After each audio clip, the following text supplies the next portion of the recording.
Welcome to the African History Network show right here on 910 AM, the Superstation, the Future Radio. I'm your host, Brother Michael Imhotep. It is Tuesday, December 29th, 2020, and we are live. Hope everybody's doing well today. It's been a very, very busy day, very busy news day.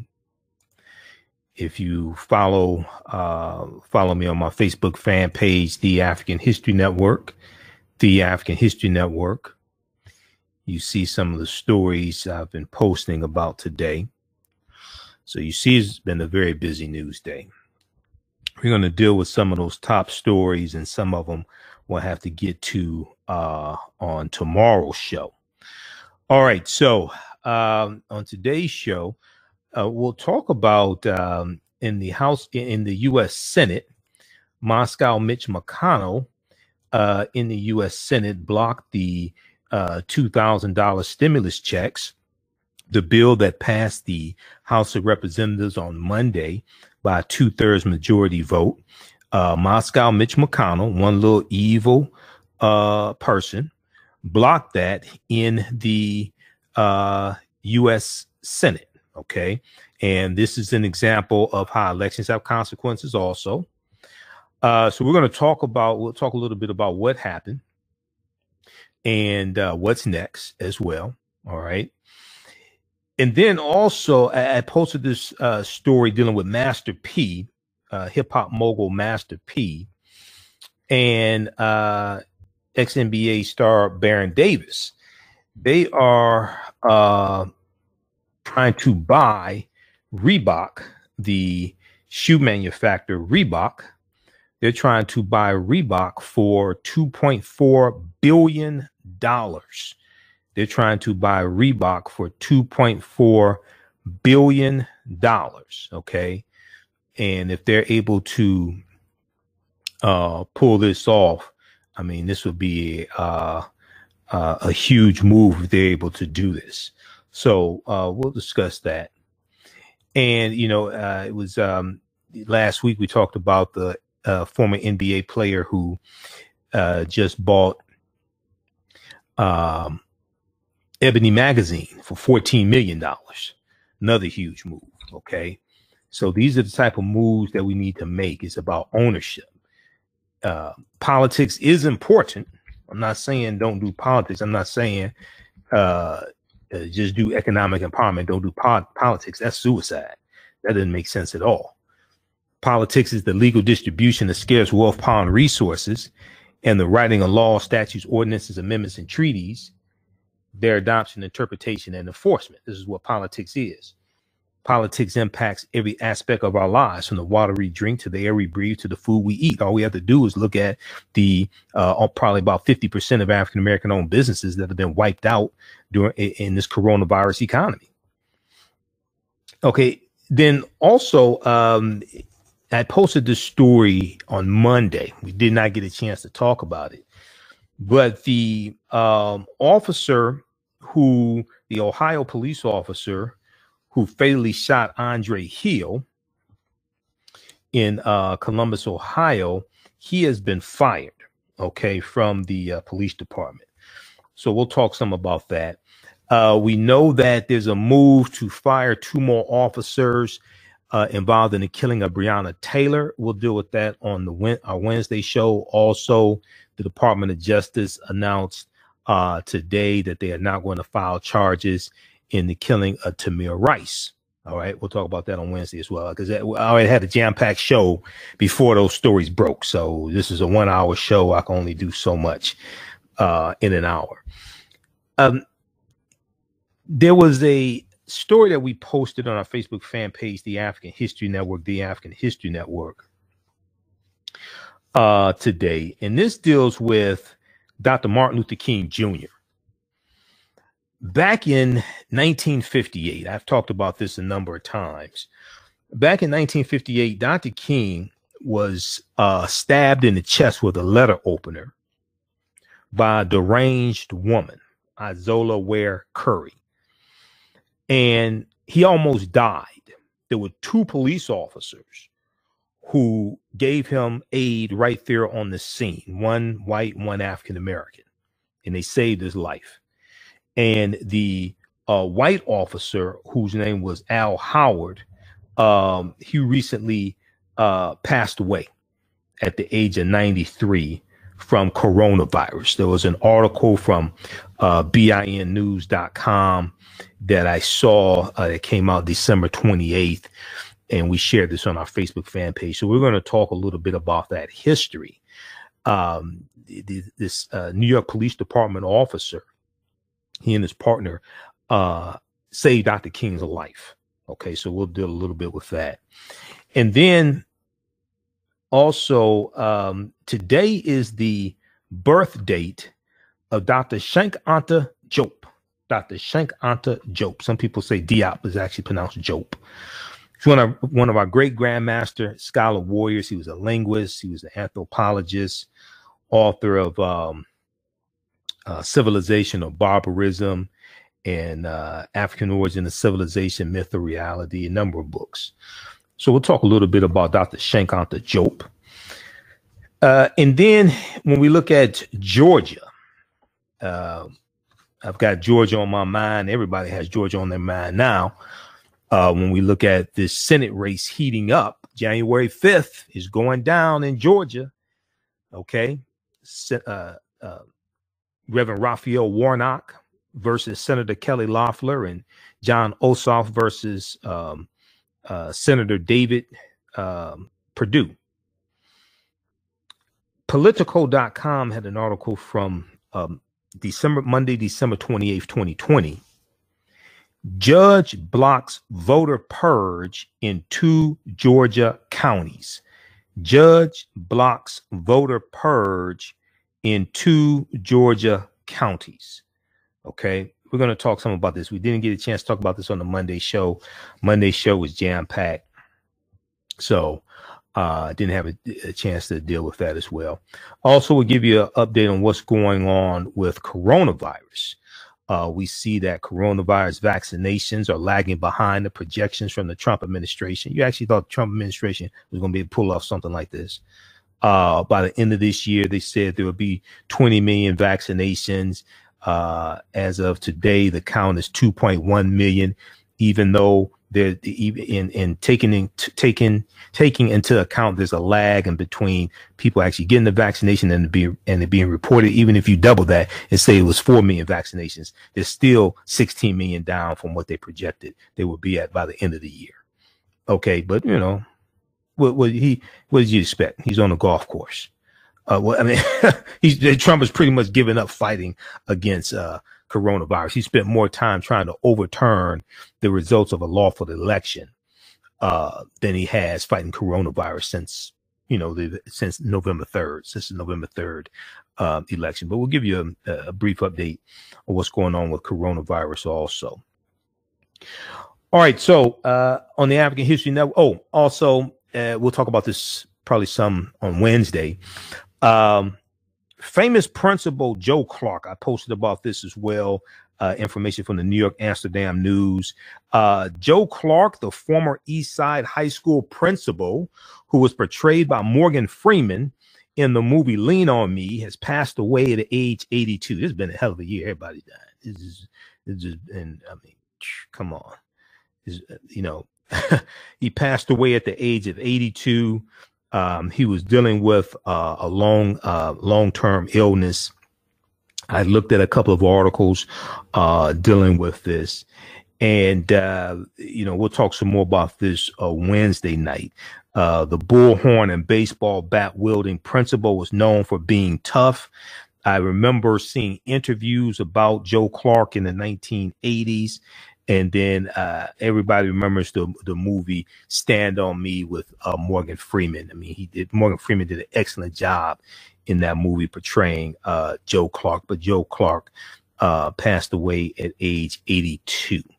All right. So on the African History Network show, we focus on educating, empowering, and inspiring people of African descent throughout the diaspora and around the world, because right now it corrects wrong behavior. What you do for yourself, what you do to yourself, and what you allow other people to do to you and get away with is based upon what you think about yourself. What you think about yourself is based upon what you have been taught about yourself. What you've been taught about yourself is based upon everything you've read, heard, and seen about yourself. So when you control the radius of a man's thoughts, you can control the circumference of his actions or her actions, because the mind can't do or teach what it doesn't know. Now, we deal with a number of different topics here on the African History Network show. We deal with current events and history and politics, economic empowerment, entrepreneurship, relationships, love, sex, health issues, and much, much more. We're going to talk about sex again very soon, like the next couple of days, maybe over the break or something like that. And we'll have to do a special show, bring on my sexperts to talk about it. But anyway, and much, much more. Sign up for our email newsletter. Text the word Kemet, K-E-M-E-T, to 22828. To sign up for our email newsletter, text the word Kemet, K-E-M-E-T, to 22828. To sign up for our email newsletter, also visit our website, AfricanHistoryNetwork.com. AfricanHistoryNetwork.com. You can sign up for our email newsletter there as well. If you'd like to stop for information, you can donate to the African History Network, $ the AHN show through Cash App, $ the AHN show through Cash App, or through PayPal, paypal.me/the AHN show, paypal.me/the AHN show, or at our website, AfricanHistoryNetwork.com. Okay, so that helps us keep doing the research, broadcast our show 6 days a week as opposed to 1 day a week. We were doing 1 day a week, Sundays, 9 p.m. to 11 p.m. Eastern Standard Time, right here on 910 AM, the Superstation WFDF here in Detroit. We were doing that for 4 years. We're now on 6 days a week, Monday through Friday, 11 p.m. to 12 midnight Eastern Standard Time. As of October 12th, and then still on Sundays, 9 p.m. to 11 p.m. Eastern Standard Time also. Okay. So we're broadcasting on our Facebook fan page, The African History Network, The African History Network, and our YouTube channel, Michael Imhotep, I-M-H-O-T-E-P, and also on 910 AM Superstation WFDF's Facebook page as well. So follow us on our social media platforms, turn on notifications so you know when we go live. Okay, let's go to this first story here. Let's start with Master P and Baron Davis. We'll jump into this before the break. So I first saw an article from thegrio.com, and then I read some other articles dealing with this. The Grio has a good article, and they cited ESPN, but also Forbes magazine, Forbes.com. Master P and ex-NBA star Baron Davis in talks to buy Reebok for $2.4 billion.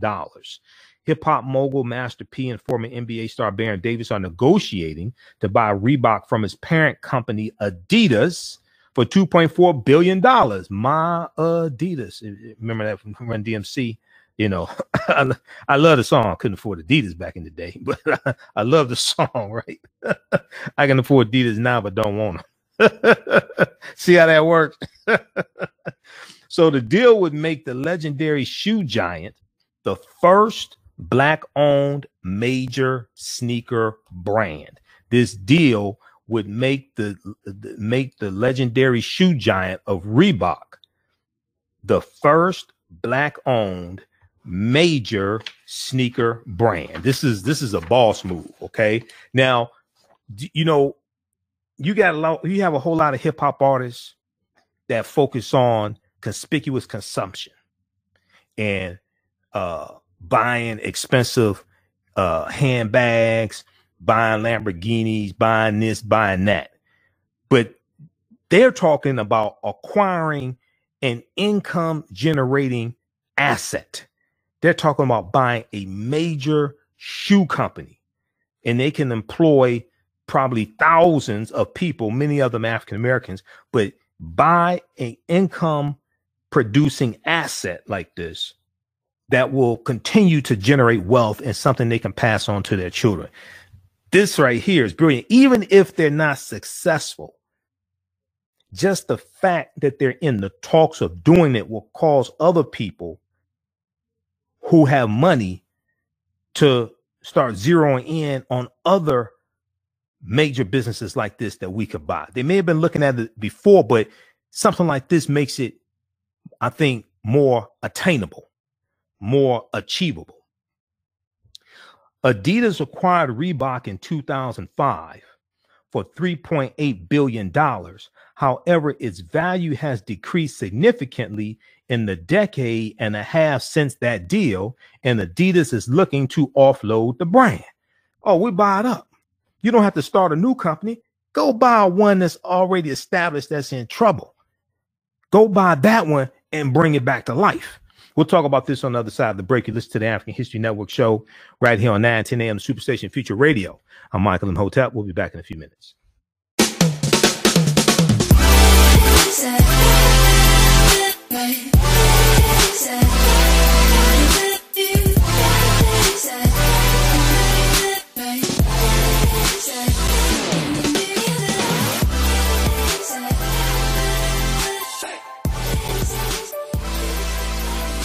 Visit 4glossygirls.com. That's the number 4glossygirls.com, and follow them on Instagram at 4glossygirls. Do you have an idea or business that requires app development or thinking of moving your IT resources to the cloud? We have postpaid and profit-sharing plans for unique ideas or profitable businesses. Who can take advantage of this unique program? Entrepreneurs with unique ideas, startups, small to medium businesses. Contact us 267-209-0352. Visit nomadicsystems.net, nomadicsystems.net today. Soul Natural Beauty Products offers organic, plant-based skin and hair care products that will rejuvenate skin and naturally grow and thicken hair. Their whipped shea butter can heal or restore damaged skin cells to prevent hyperpigmentation and skin breakouts. All products are made with organic plant-based ingredients. Their maximum hair growth oil is fortified with organic herbal extracts and undeniably proves that Mother Nature knows best.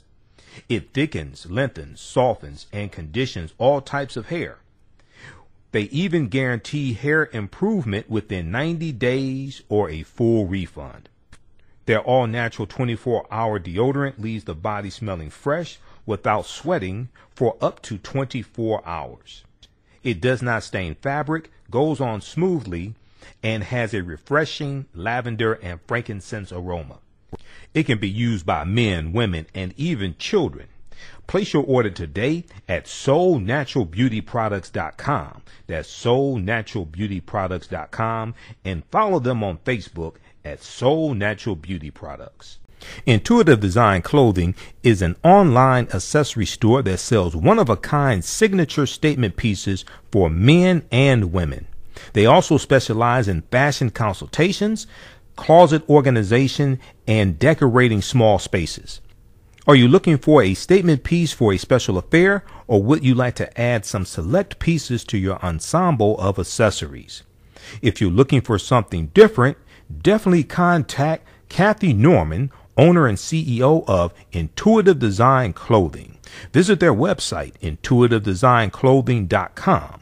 That's intuitivedesignClothing.com, and you can email her at info@intuitivedesignClothing.com. Intuitive Design Clothing is where every entrance is a grand entrance.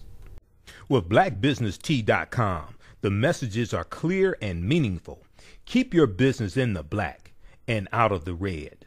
Mind your black business, know your numbers, and plan strategically. Black Business Boss, lead your industry.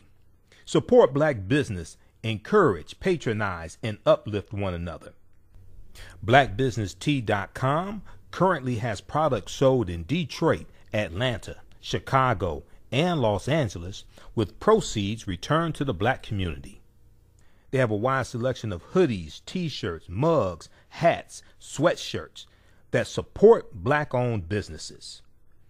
Visit the website blackbusinesstee.com. That's blackbusinesstee.com. Welcome back to the African History Network show right here on 910 AM, the Superstation, the Future Radio. I'm your host, Brother Michael Imhotep. It is Tuesday, December 29th, 2020, and we are live. This year's going by quickly. Sometimes it's going by really slowly, like the impeachment trial. Sometimes it's going by slowly. Sometimes it's going by quickly. I guess sometimes I rhyme slow. Sometimes I rhyme quick, so, but this is going by really quickly here. But I'll tell you one thing, January 20th, 2021 can't come fast enough. Okay. Now tonight's show is brought to you once again by the Jim James, Paul and Tyrone Moving Company. They have a special promotion. It's good only for one day. January 20th, 2021 is good only for people moving from 1600 Pennsylvania Avenue. Okay. Use promo code DJT, pack your stuff. Get 75% off from the Jim James, Paul and Tyrone Moving Company. Call 1-866-CALL-TYRONE, and I'll let you use an Obama phone to call also. All right. So right before the break, we were talking. Right before the break, we were talking about the story dealing with hip hop mogul Master P. Okay, remember Master P, Percy Miller. Remember Master P from the '90s. Wobble wobble, shake it, shake it. I got the hook up. Remember the low budget movies and there's the No Limit Chronicles on BET. People should watch that, man. That's fantastic. No Limit Chronicles and the empire that he built. And we see him on reality TV now, growing up hip hop. I know he had a falling out with the producers of the show, so I'm not sure if he and his son Romeo are still on the show. But that show gave them more exposure also today. Okay, so he and former NBA star Baron Davis are in talks to buy Reebok for $2.4 billion. Okay, it's one thing to have a gym shoe collection. It's one thing to have a gym shoe collection and talk about you own this and own that and how many cars you have and how many pairs of gym shoes you have, and you fresh all the time and you're at the club, things like this. It's another thing to buy a major corporation like this and to be able to employ thousands of people, to be able to create more wealth, to be able to pass on a company like this ownership to your children. I'd rather pass on a shoe company than a shoe collection.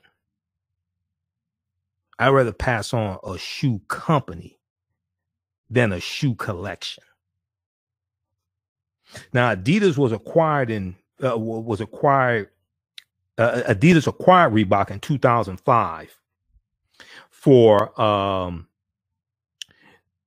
$3.8 billion. However, its value has decreased significantly in the decade and a half since that deal took place, and Adidas is looking to offload the brand. Okay, that's an opportunity. You don't have to try to create a multi-billion-dollar corporation. It's easy to go buy one that's in trouble and bring it back. They already have a brand. They have, even though it's shrinking, they already have market share. Okay, they have brand recognition. They already have factories, employees, all that stuff. You don't have to go try to just create something from scratch. Go buy something. This is what a lot of white people do. You have corporate mergers. You have one company acquiring the other company, buying out the other company. You don't have to try to create that from scratch. Go buy one. Now, Reebok was the first major shoe company to sign a music artist in an endorsement deal the way big label companies previously attached themselves to athletes. Okay, Reebok was the first one. Reebok was the first major shoe company to sign a music artist in an endorsement deal the way big label companies previously attached themselves to athletes. The brand Reebok collaborated with Jay-Z in 2003 and saw an immediate increase in sales the following year. Now, Baron Davis told Forbes magazine, and I looked at the article from Forbes, also by Corey Hale, Hale, Corey Hale. It's a very good article she wrote for Forbes. But Baron Davis told Forbes magazine, Forbes.com, quote, "I think Reebok is being undervalued. I think Reebok is being undervalued. I left Nike as a 22-year-old kid representing myself and made the jump to Reebok, which took a chance on me as a creative and as an athlete,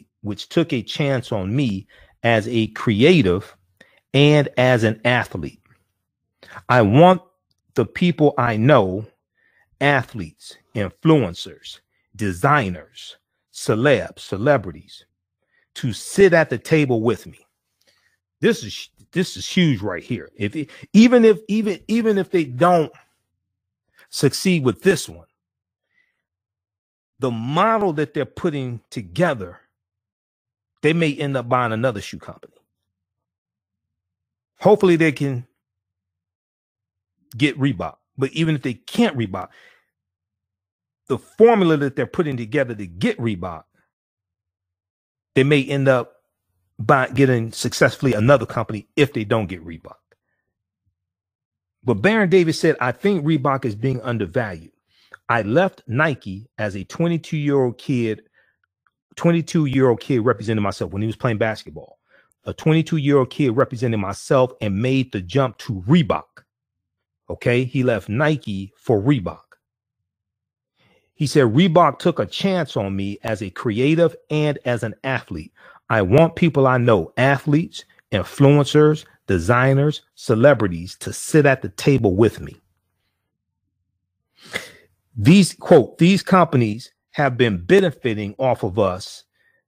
This could be history for this company going black owned, end quote, Master P said. Master P told ESPN. These companies have been benefiting off of us. He's correct. Nike, Air Jordans, okay, Reebok, Adidas, all these companies, Fila, New Balance, you name it, Converse, all these companies been benefiting off of African-American basketball players, football players, athletes, and hip hop culture. We should own these. We should own at least one of them. We should really own more of them. We should own like what, 14% of the companies. We should own 14% of the basketball companies because we're 14. No, actually, let's change it. We should own 80% because we're 80% of the NBA. We're 80% of the NBA. We should own 80% of the basketball shoe companies, right? Because we're 80% of the NBA. We're like 70% of the NFL. So the men's purchase could re-energize Reebok. The purchase of Reebok by Master P and Baron Davis could re-energize Reebok in the sneaker and streetwear markets as a black-owned brand in a year that has seen many calling for change in socio-economic and racial justice. They reportedly plan to pave lanes, making it easier for independent sneaker makers to get their products distributed. Okay, so if they're talking about distribution, because distribution has always been a problem. When you talk about music, if they talking about owning this and then also owning like distribution channels, that's huge. I'd rather own a shoe company than a shoe collection. I ain't in the, I've known people who've had 200 pairs of shoes all that. I ain't in. I only have one pair of feet. I'd rather own a shoe company than a shoe collection. Quote, as we focus on turning Reebok into a lifestyle brand, not just a basketball brand, our most important initiative will be to put money back into the community that built this company. This is what Master P said. And this is something Master P has always been about, reinvesting into the African-American community. This is something he's always been about. And he's always been about ownership. So you look at the the Rap Snacks, the line of snack foods that they have, Master P has, and then it's something I can't remember, it was a cereal or something. It was an article I posted. Rap Snacks and something else. He's always been about ownership. Okay. And that's something very powerful because we are a people that are targeted with marketing messages to make us consumers. We are people who are targeted and pre-programmed to be consumers. Largely, we're not pre-programmed to be owners. We do have a history of entrepreneurship throughout African American history, especially when we look at the cooperatives, the co-ops. And, you know, today is the fourth day of Kwanzaa, cooperative economics, Ujima. And cooperative economics, that is an African principle, the co-ops, where you have businesses that are owned by the members, by the people. It's not just owned by one person. Okay. When you read the book Collective Courage by Dr. Jessica Gordon Nimhard, she deals with the deep, rich history of African Americans and cooperative economics in the co-ops, the cooperatives. Okay. Whether it's the Colored Farmers Union, founded in by 1886 in Texas, or the Free African Society in 1787, different things like this. And I have a book around here somewhere. We'll try to find it. Yeah, right here, Collective Courage by Dr. Jessica Gordon Nimhard.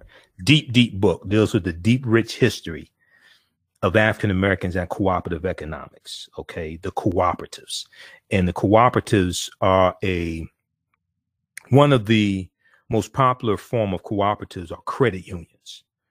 And credit unions, the actual people who have accounts in the credit union, they're also members of the credit union. They're called members, and they're part owners of the credit union, which is different than if you just have a bank account. Okay. So the credit unions are a form of cooperatives also. But this is a deep book right here. Collective Courage, A History of African American Cooperative Economic Thought and Practice. Cooperative economics is different than Black capitalism. Because a lot of people confuse that, and I don't have time to really get into this. But cooperative economics in the co-ops, that's different than Black capitalism. A lot of times Black capitalism is just white capitalism dipped in chocolate. Or it's just white capitalism dressed up as Black power or whatever. That's cooperative economics is different than Black capitalism. Okay. All right. But anyway, I'm all for economic empowerment, things like this, but cooperative economics, that's something on a whole nother level. You study things like the Colored Merchants Association, founded around 1928, 1929, that was teaching African-American grocery store owners and how to pull their resources together and compete against the chain stores, the Kresge's and the Woolworths, and these white chain stores that were rising in the early 1900s and the 1920s. The cooperatives are something on a whole nother level. All right. 313-778-7600 is the call-in number if you have a question or comment. 313-778-7600 is the call-in number if you have a quick question or comment. All right, we're going to wrap up here with this topic and get to these other topics here. But this is deep. This is extremely important right here, what they're doing. Okay, because they could have just said, we just going to buy a bunch of shoes. You know, we're going to be fresh and just buy a bunch of shoes. But, you know, they said, no, we're going to buy a shoe company. Quote, as we focus on turning Reebok into a lifestyle brand, not just a basketball brand, our most important initiative will be to put money back into the community that built this company. That's what Master P said. Now, both Baron Davis and Master P, Percy Miller, are entrepreneurs with investments in media, technology, sports, music, and fashion. Percy Miller, Master P, also recently entered the food market with the Uncle P food products. Yeah, the Uncle P food products. Master P, this dude's a business mogul. This guy's brilliant. Now, Percy Miller has an estimated net worth of over $200 million. Baron Davis' net worth is estimated at $60 million. Quote, we want this to be a community effort, said Vyle, V-Y-L-E, Vyle, Chief Operating Officer of Baron Davis Enterprises. That sets up the next generation of leaders for success. That's what I'm talking about. Setting up the next generation. I'd rather leave, you know, the next generation, you know, a shoe company than a shoe collection. So check out this article from thegrio.com, entitled Master P, ex-NBA star Baron Davis in talks to buy Reebok for $2.4 billion. This is from the Griot, written by Biba Adams. Okay, this is from December 29th, 2020. Eric Woodyard of ESPN tweeted in the article from yahoonews.com, and then also I think in the one from Forbes, they cite this tweet from Eric Woodyard from ESPN. This article from sports.yahoo.com says these companies have been benefiting. Okay, they're quoting Percy Miller, Master P, as told to Eric Woodyard. Eric tweeted on December 28th, 2025, 10 p.m. Eastern Standard Time. Percy Master P Miller confirms to ESPN that he's in negotiations to acquire Reebok with ex-NBA guard Baron Davis. These companies have been benefiting off of, quote, these companies have been benefiting off us. This could be history for this company going black owned, end quote, Miller tells ESPN. All right, so check those articles out. All right, now, and let's see here. Okay, how's everybody doing? We got Sandy, TT Summer, Chance, Patricia. Yeah, okay, that was from December 29th, 2020. Okay, let's look quickly at these other articles here. The one from Forbes.com is entitled Reebok's $2.4 billion price tag brings hip hop and sports moguls to the table. It's a good one by Corey Hale for Forbes.com. Okay, so what happened today in the U.S. Senate? Well, Moscow Mitch McConnell, the Grim Reaper, shut down he blocked the $2,000 stimulus bill. Okay. And, you know, once again, now this $2,000 would have gone to hit some of his poor constituents, some of the poor Republicans that voted for him. It would have gone to them. If we look at abcnews.go.com, ABC's official website, Trump warns GOP of death wish as McConnell blocks Democratic effort to pass $2,000 relief payments. Trump warns GOP of death wish as McConnell blocks Democratic effort to pass $2,000 relief payments. Also, NBCnews.com has a good article dealing with this as well that we posted. So we know on Monday in the House of Representatives, they passed the $2,000 stimulus checks. It was a 2/3 majority vote. The Democratic-controlled House of Representatives narrowly passed a bill Monday evening to increase direct coronavirus relief payments to some people from $600 one-time payment to $2,000 one-time payment. The measure faces an uphill battle in the Republican-ran Senate despite support from Donald Trump. Now, Senate Minority Leader Chuck Schumer, Democrat from New York, on Monday said he would try to pass the bill on Tuesday. This isn't the only new COVID relief that Democrats are eyeing after Trump signed a fresh round of relief into law on Sunday. The House of Representatives also voted on Monday to override Trump's veto of the $740 billion defense bill. Okay. Now, the National Defense Authorization Act, they overrode his veto in the House. The Senate has to vote on that as also. Okay. Now, so on Tuesday, December 29th, Senate Majority Leader Moscow Mitch McConnell blocked two separate attempts from Democratic senators to pass a bill that would boost relief payments from $600 up to $2,000, which the House of Representatives narrowly passed on Monday night with Republican support. Okay. And in the House, that was what was that vote? I think it was like 372. No, it was, I forgot.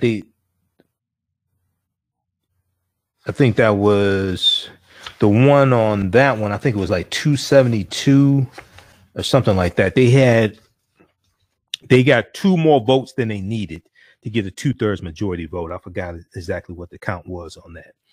But so McConnell, speaking on the Senate floor on Tuesday, instead indicated that the Senate would work on responding to the concerns raised by Donald Trump when he signed the $900 billion coronavirus pandemic relief bill and the $1.4 trillion spending bill on Sunday. Remember, it was 2 bills under 1 vote.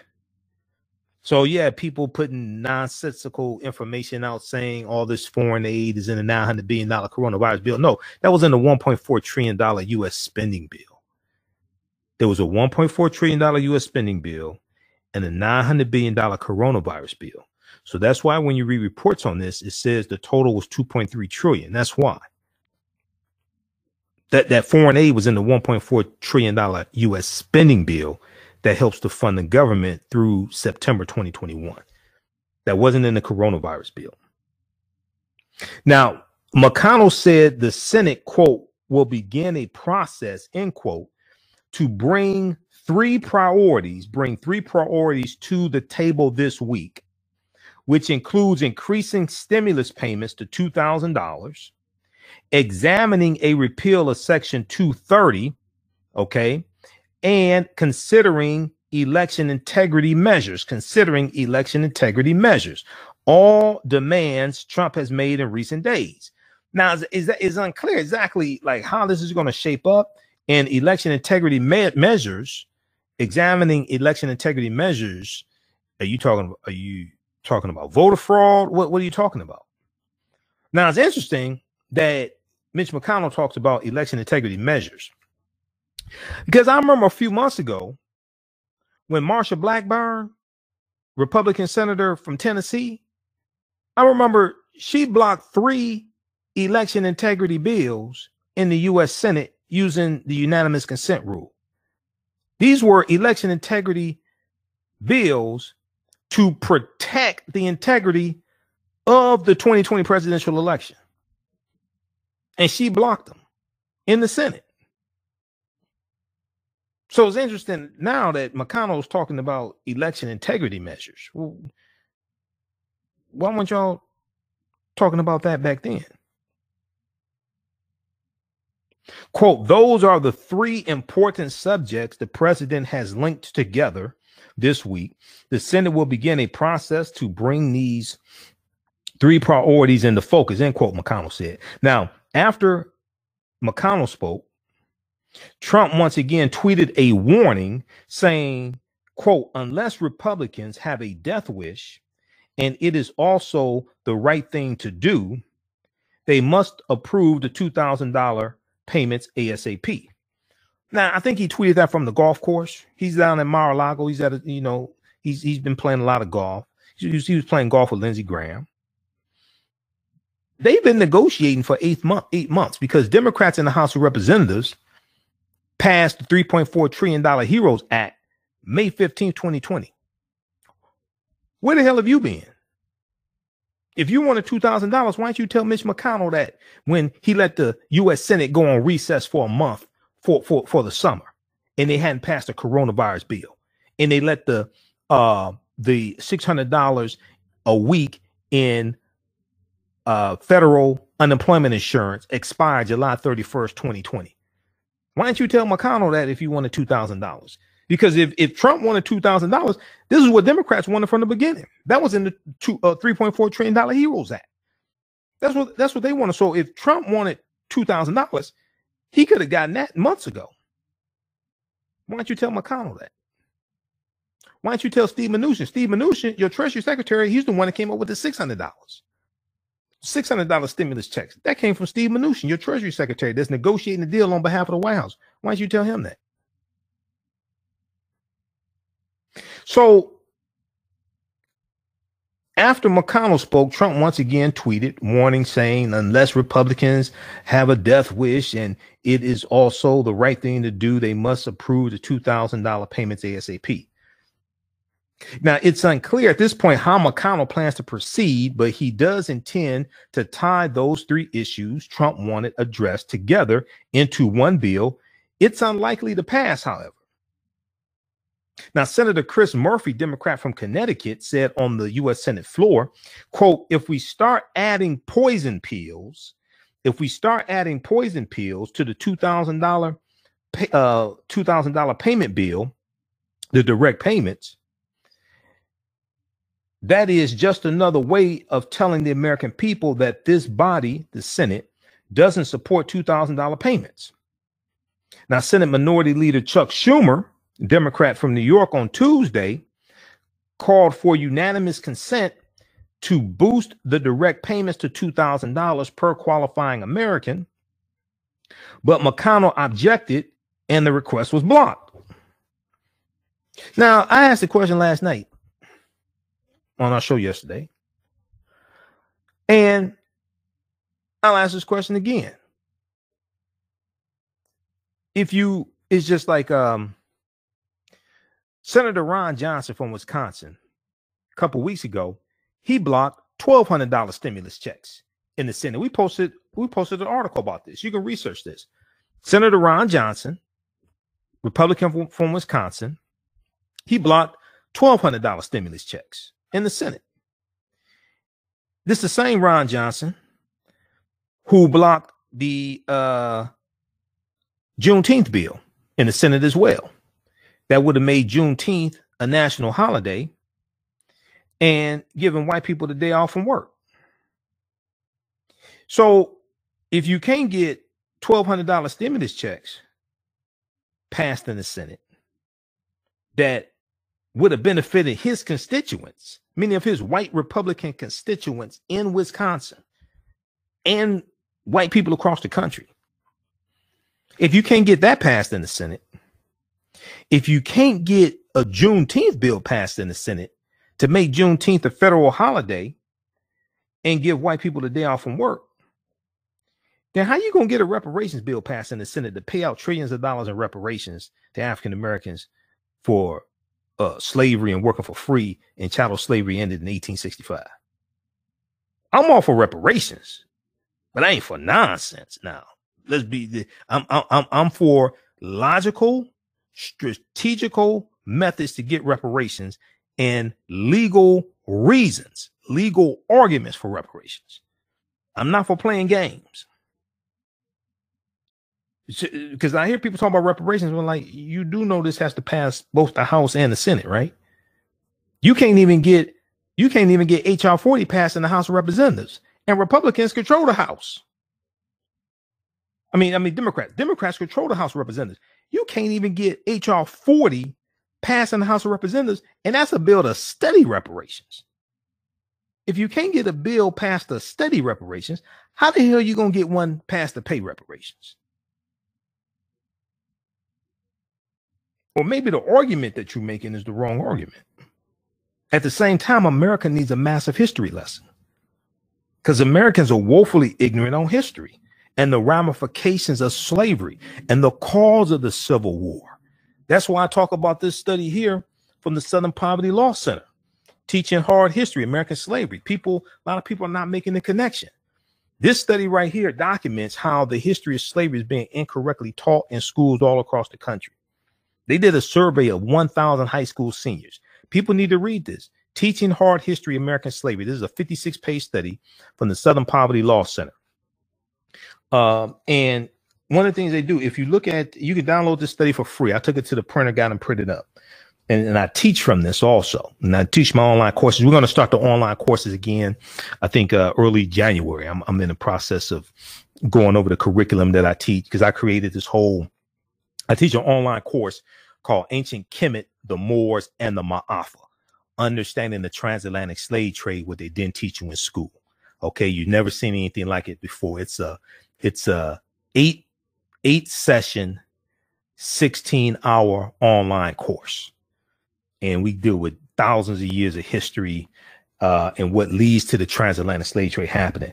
But when they did this survey of 1,000 high school seniors, they found that only 8% of high school seniors surveyed can identify slavery as the central cause of the Civil War. Only 8%, not 80%, only 8%. They ain't know what caused the Civil War. Okay? So the legacy of the slavery and racism, discrimination, redlining, African Americans being locked out of massive land giveaways, which then create wealth for white people after 246 years of largely free labor. Okay. The Homestead Act of 1862, Southern Homestead Act of 1856, Dawes Allotment Act of 1887, all this redlining, Jim Crow segregation, deindustrialization of the inner city, being locked out of, largely locked out of the GI Bill of 1944, being locked out of all different types of government programs. Okay, understanding the impact that the programs from the New Deal had, which did to some extent help African Americans, but also discriminated against us. So from 1930 to 1939, because of the Farmers Home Administration and the loans given to white farmers so they can pay their mortgages on their farms, keep their farms afloat, pay their employees, things like that, and we're discriminating against those loans, we lose about 200,000 farms from 1930 to 1939. That's during the Great Depression. Okay, so understanding racism as a system of advantage and privilege distributed based upon race, coming out of the ideology of European white supremacy, and understanding how all this ties into the conditions of African Americans today. But America needs a massive history lesson before you start paying out reparations. That ain't gonna happen. If you can't get a bill passed to study reparations, how you gonna get one passed to pay it? Nobody wants to ask these questions. 2/3 or 68% of high school seniors surveyed did not know that it took a constitutional amendment to formally end slavery. Many of them thought it was the Emancipation Proclamation of January 1st, 1863. No, it was the 13th Amendment. It wasn't the Emancipation Proclamation. Fewer than 1 in 4 students, or 22%, can correctly identify how provisions in the U.S. Constitution gave advantages to slaveholders, like the 3/5 Compromise of 1787, Article 1, Section 2, Clause 3 of the U.S. Constitution, okay, which gave an advantage to slaveholding states when it came to representation in the U.S. House of Representatives. Or Article 4, Section 2 of the U.S. Constitution laid the foundation for the Fugitive Slave Acts of 1793 and the one in either 1850 or 1852. That's in the U.S. Constitution. Even though 5 states had already abolished slavery by 1787, when the Constitution is being debated and drafted at the Philadelphia Convention in the spring of 1787. All right, so look, we're going to continue this discussion on our social media platforms. So if you're watching on Facebook, at the African History Network on Facebook, and on YouTube at Michael Imhotep, IMHOTEP on YouTube, keep watching. We're going to keep broadcasting there. We're out of time here on 910 AM, the Superstation WFDF. If you'd like this type of information, also you can donate to the African History Network, $ the AHN Show through Cash App, $ the AHN Show through Cash App, and also through PayPal. PayPal.me/the AHN Show, PayPal.me/the AHN Show, and at our website, AfricanHistoryNetwork.com. Click on the yellow donate button. All of my DVD lectures are there. We have presentations dealing with Kwanzaa and the history of Kwanzaa, history of Christmas, all of that. Remember, right now is correct. Wrong behavior is not over till we win. Wakanda forever. We'll talk to you tomorrow night. Peace. Stand by, everybody. Let me disconnect this call from the radio station. All right. How's everybody doing? Okay, let's keep going here. All right. So we do 1 hour on 910 AM, the Superstation WFDF in Detroit. And we keep going here on our social media platforms. We'll be here for a little while longer. There were other topics I wanted to get to tonight, other important stories, but we have to do that tomorrow night. There's only so much I can do in one show. And I don't want this to be a 3-hour show because I have other work to do. All right, African American business owners, post the name of your business here on the thread of the broadcast. Email us at customer service at AfricanHistoryNetwork.com, customer service at AfricanHistoryNetwork.com. And then we'll let you know how you can advertise with the African History Network. We have a few more spots left, and we create a video commercial for you also, 30-second to 60-second video commercial that air when we rebroadcast these shows. So I'm working on commercials the next few days as well. With blackbusinesstee.com, the messages are clear and meaningful. Keep your business in the black and out of the red. Mind your black business, know your numbers, and plan strategically. Black Business Boss, lead your industry. Support black business, encourage, patronize, and uplift one another. blackbusinesstee.com currently has products sold in Detroit, Atlanta, Chicago, and Los Angeles, with proceeds returned to the black community. They have a wide selection of hoodies, t-shirts, mugs, hats, sweatshirts that support black-owned businesses. Visit the website blackbusinesstee.com. That's blackbusinesstee.com. As owner of Key to Health and Wellness LLC, health coach, certified nutritionist, and trainer in the management of diabetes and chronic disease, Peggy Chavis is offering a gift of health that will start on January 2nd, 2021. You can purchase a gift certificate for a loved one or friend in lieu of shopping for a gift. She will also be giving away a couple of these gift certificates for free. This is an ongoing 21-day program with a focus on achieving a healthy weight, blood sugar, cholesterol, blood pressure, gut, and mindset. The program includes personal accountability coaching, workout programs for all levels, balanced nutrition and supplementation, tools and resources, a secret Facebook support group, or an optional one-on-one coaching. In addition to Peggy Chavis, she also has other coaches with different specialties that will also be participating in the program. They specialize in areas of type 2 diabetes, pre-diabetes, physical training, mindset, just to name a few. Contact them today at 804-837-7647.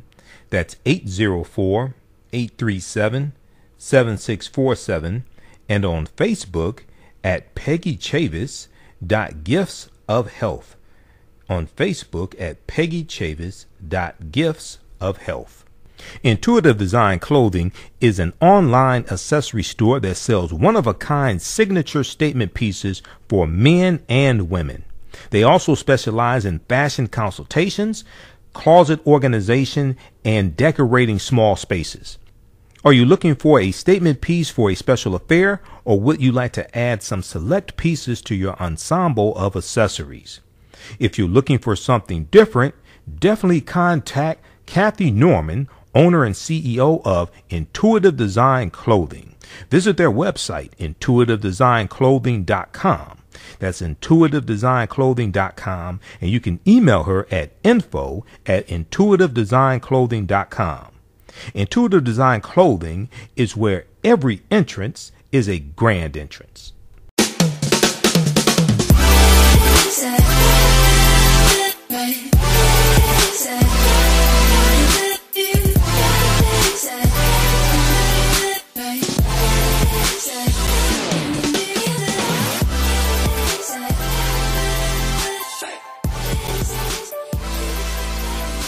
Visit 4glossygirls.com. That's the number 4glossygirls.com, and follow them on Instagram at 4glossygirls.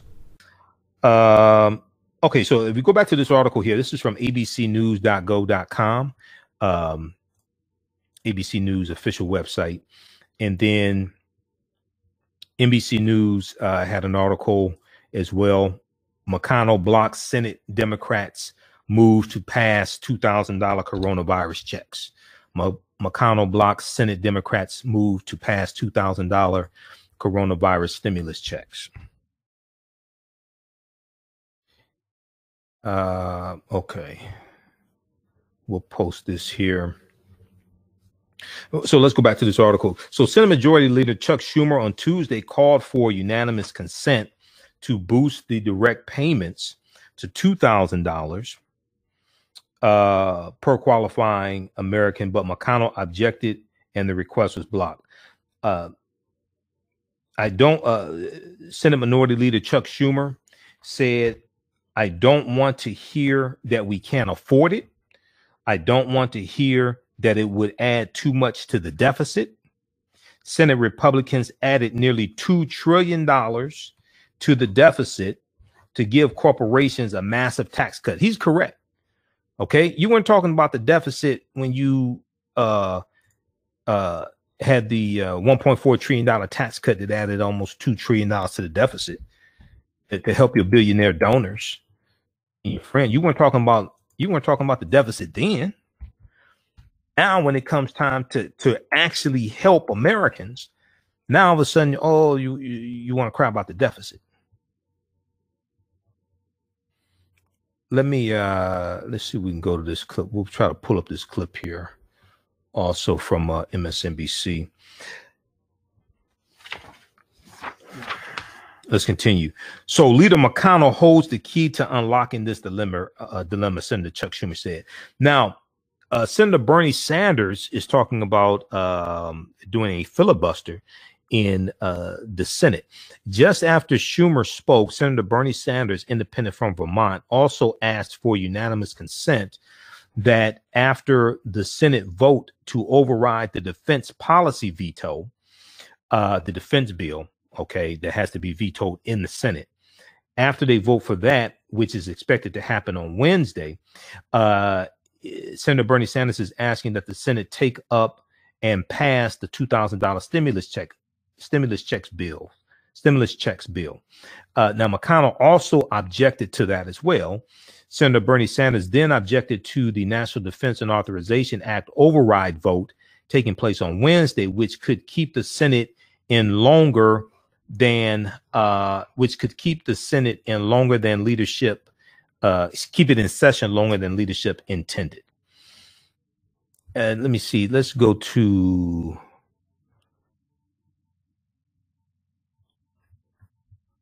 at this clip here.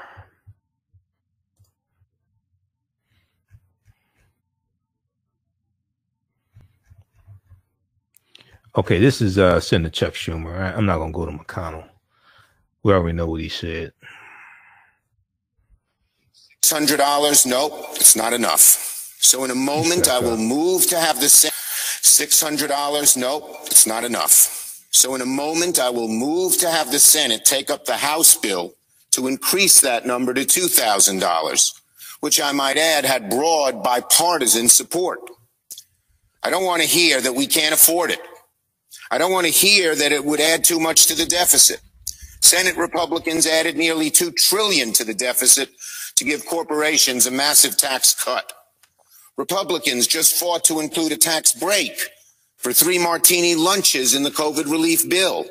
So I don't want to hear it that it costs too much to help working families get a check when they're struggling to keep their jobs, pay their families, pay their rent, feed their families, and live a halfway normal and decent life. Even in our deeply divided times, Madam President, this issue has united Americans from coast to coast and bridged the massive political divide here in Washington. A vast majority of the public, Republican and Democrat, strongly support $2,000 checks. An overwhelming bipartisan majority in the House supports 2,000 checks. Senate Democrats strongly support $2,000 checks. Even President Trump supports $2,000 checks. There's one question left today. Do Senate Republicans join with the rest of America in supporting $2,000 checks? Now, some of my Republican colleagues have said they support the checks, but there's a major difference in saying you support $2,000 checks and fighting to put them into law. The House bill is the only way to deliver these stimulus checks before the end of session. Will Senate Republicans fight for a vote on the House-passed Cash Act, or will they look some other way? Will Senate Republicans stand against the House of Representatives the Democratic majority in the Senate, and the president of their own party to prevent these $2,000 checks from going out the door. We're about to get the answers to these questions. So now, Madam President, I ask consent to set the Madam President, where am I? Would the senator modify his request to include a unanimous consent request that the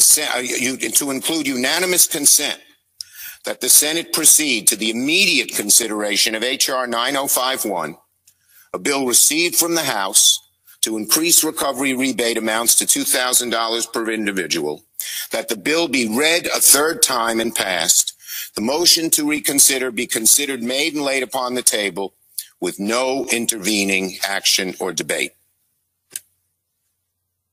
Is there objection to the modification? Object. Objection is heard. Okay, so that was Mitch McConnell objecting. Okay, so check out that clip from MSNBC. Schumer calls on Senate to unanimously pass stimulus check increase. That's from December 29th, 2020. Schumer calls on Senate to unanimously pass stimulus check increase. That's from December 29th, 2020. And that's in the article from NBCnews.com. McConnell Blocks Senate Democrats move to pass $2,000 coronavirus checks. We're going to post the link here as well to that article from NBC News for you to check out. The majority leader teed up a bill to increase the payments, repeal liability protections for tech companies, and create an election study commission, things that Trump demanded. It's not, if they tie all that together in one bill, it's expected that's not going to pass the Senate. So we'll have to see how this plays out. Now, the section 230 of the dealing with the tech companies, that dealt with, if I remember correctly, tech companies being held responsible. I got to look at that again. That dealt with tech companies being held responsible for content or something. I forgot what that was. Section 230. That was something that Trump was complaining about. And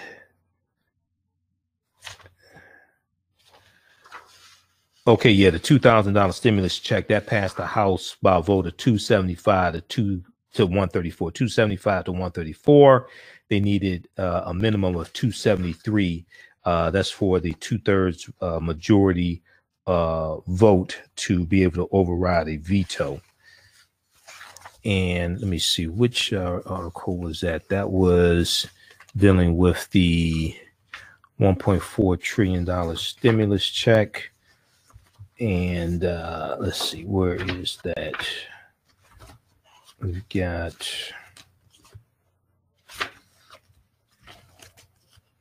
Showdown 230. I think it was the one from Politico that talked about that. I have to look at that up. Okay, let's keep going.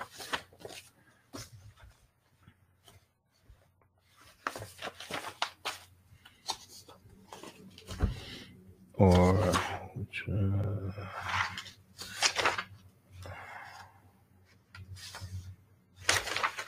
okay, I'll look that up.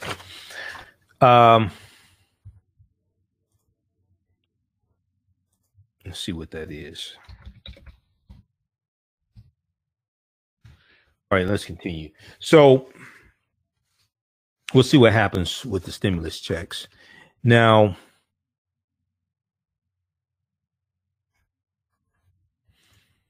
if we look at what's going on in Georgia, I posted about this on the 28th, on Monday. Judge blocks voter purge in 2 Georgia counties. Judge blocks voter purge in 2 Georgia counties. And I'm looking at the Section 230. Yes, CNBC has an article. Trump is trying to link stimulus checks, defense spending to a contentious tech protection. What to know. This deals with Section 230. Section 230 shields tech companies from being held liable for what users post on their platforms. Trump wants it repealed. Okay. Section 230 shields tech companies from being held liable for what users post on their platforms. Trump wants it repealed. Now, Trump is pressuring Republican allies over a law that has protected social media companies for decades. In his final week in office, Trump has launched a full-bore attack on Section 230 of the Communications Decency Act. The Communications Decency Act, which is the 1996 law that shields tech companies from being held liable for what users post on their platforms. Trump wants Section 230 gone. He has tied the issue to the passage of a crucial annual defense spending bill. That's the National Defense and Authorization Act. More recently, to the prospect of approving an increase in coronavirus relief checks to $2,000 to $2,000 from $6,000. Okay, unless Republicans have a death wish, and it is also the right thing to do, they must approve the $2,000 payments ASAP. $600 is not enough. Trump tweeted on Tuesday. He also said in a tweet, also get rid of Section 230. Don't let big tech steal our country, and don't let the Democrats steal the presidential election. Get tough. All right. What election? You lost. You lost fair and square. Get over it. Now, politicians on both sides of the aisle, including President-elect Joe Biden, have voiced complaints about Section 230, and some have taken steps toward reforming the provision. But there's little appetite on Capitol Hill for repealing Section 230 outright, much less for slipping such a repeal into the $740 billion defense bill or the latest pandemic relief legislation.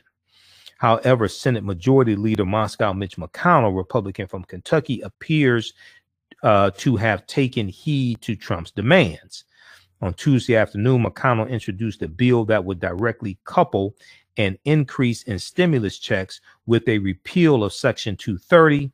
That bill would also form a bipartisan commission to study the, quote, integrity and administration, end quote, of the 2020 election. Integrity and administration of the 2020 election, which Trump has falsely insisted he won over Biden. McConnell's bill is unlikely to reach the 60-vote threshold in the Senate required to pass in the Senate, but its failure could be a win for Republican lawmakers, many of whom had opposed a boost in stimulus checks and were caught off guard by Trump's late-stage demand.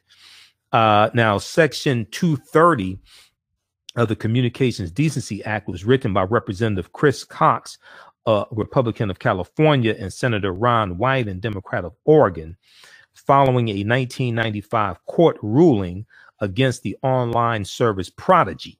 The online service Prodigy, 1995 court ruling. That company, Prodigy, had been sued for defamation after an anonymous user on its platform accused an investment firm of fraud. The court ruled that because Prodigy moderated some of the posts on the platform, it should be treated like a publisher. Okay, the court ruled that because Prodigy moderated some of the posts on their platform, that Prodigy should be treated like a publisher. Okay, I guess kind of like a newspaper publisher, USA Today, New York Times. Now, Representative Chris Cox, Republican from California, and Senator Ron Wyden, Democrat of Oregon, disagreed with that decision. They introduced Section 230 of the Communications Decency Act, as a way of protecting technology companies from becoming legally liable for their users' content if they opted to moderate the content. The law allows for companies to engage in what's known as Good Samaritan, quote unquote, Good Samaritan moderation of some material without being treated like a publisher or speaker under the law.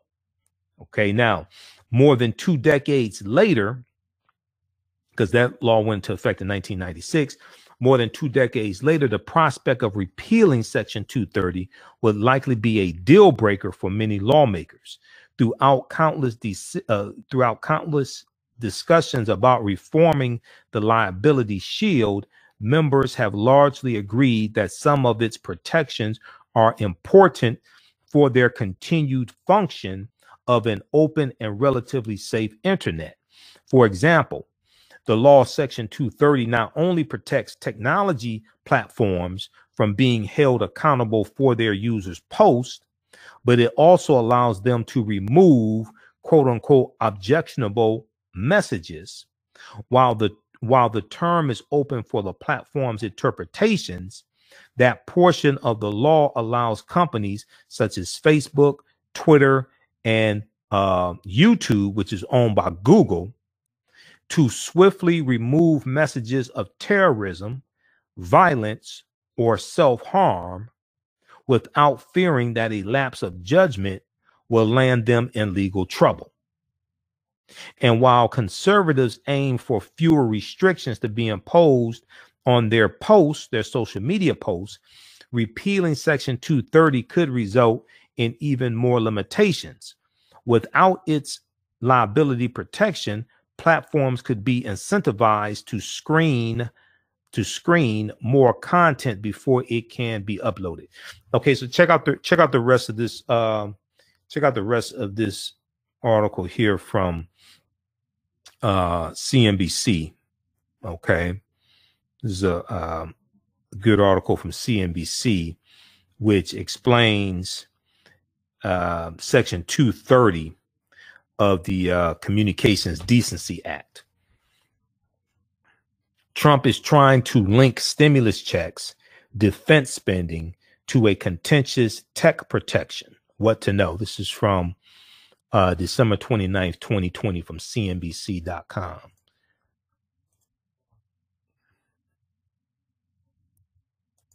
All right, let's see here. Okay, we'll post that. All right, let's keep going. So, and let's try to turn on the screen share. See the article here.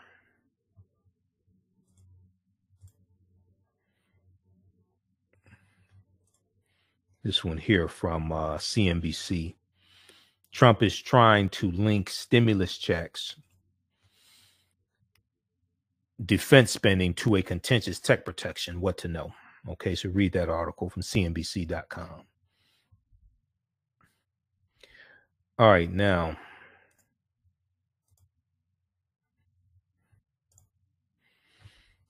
I want to go to this one here from Politico. Judge blocks voter purge in Georgia counties.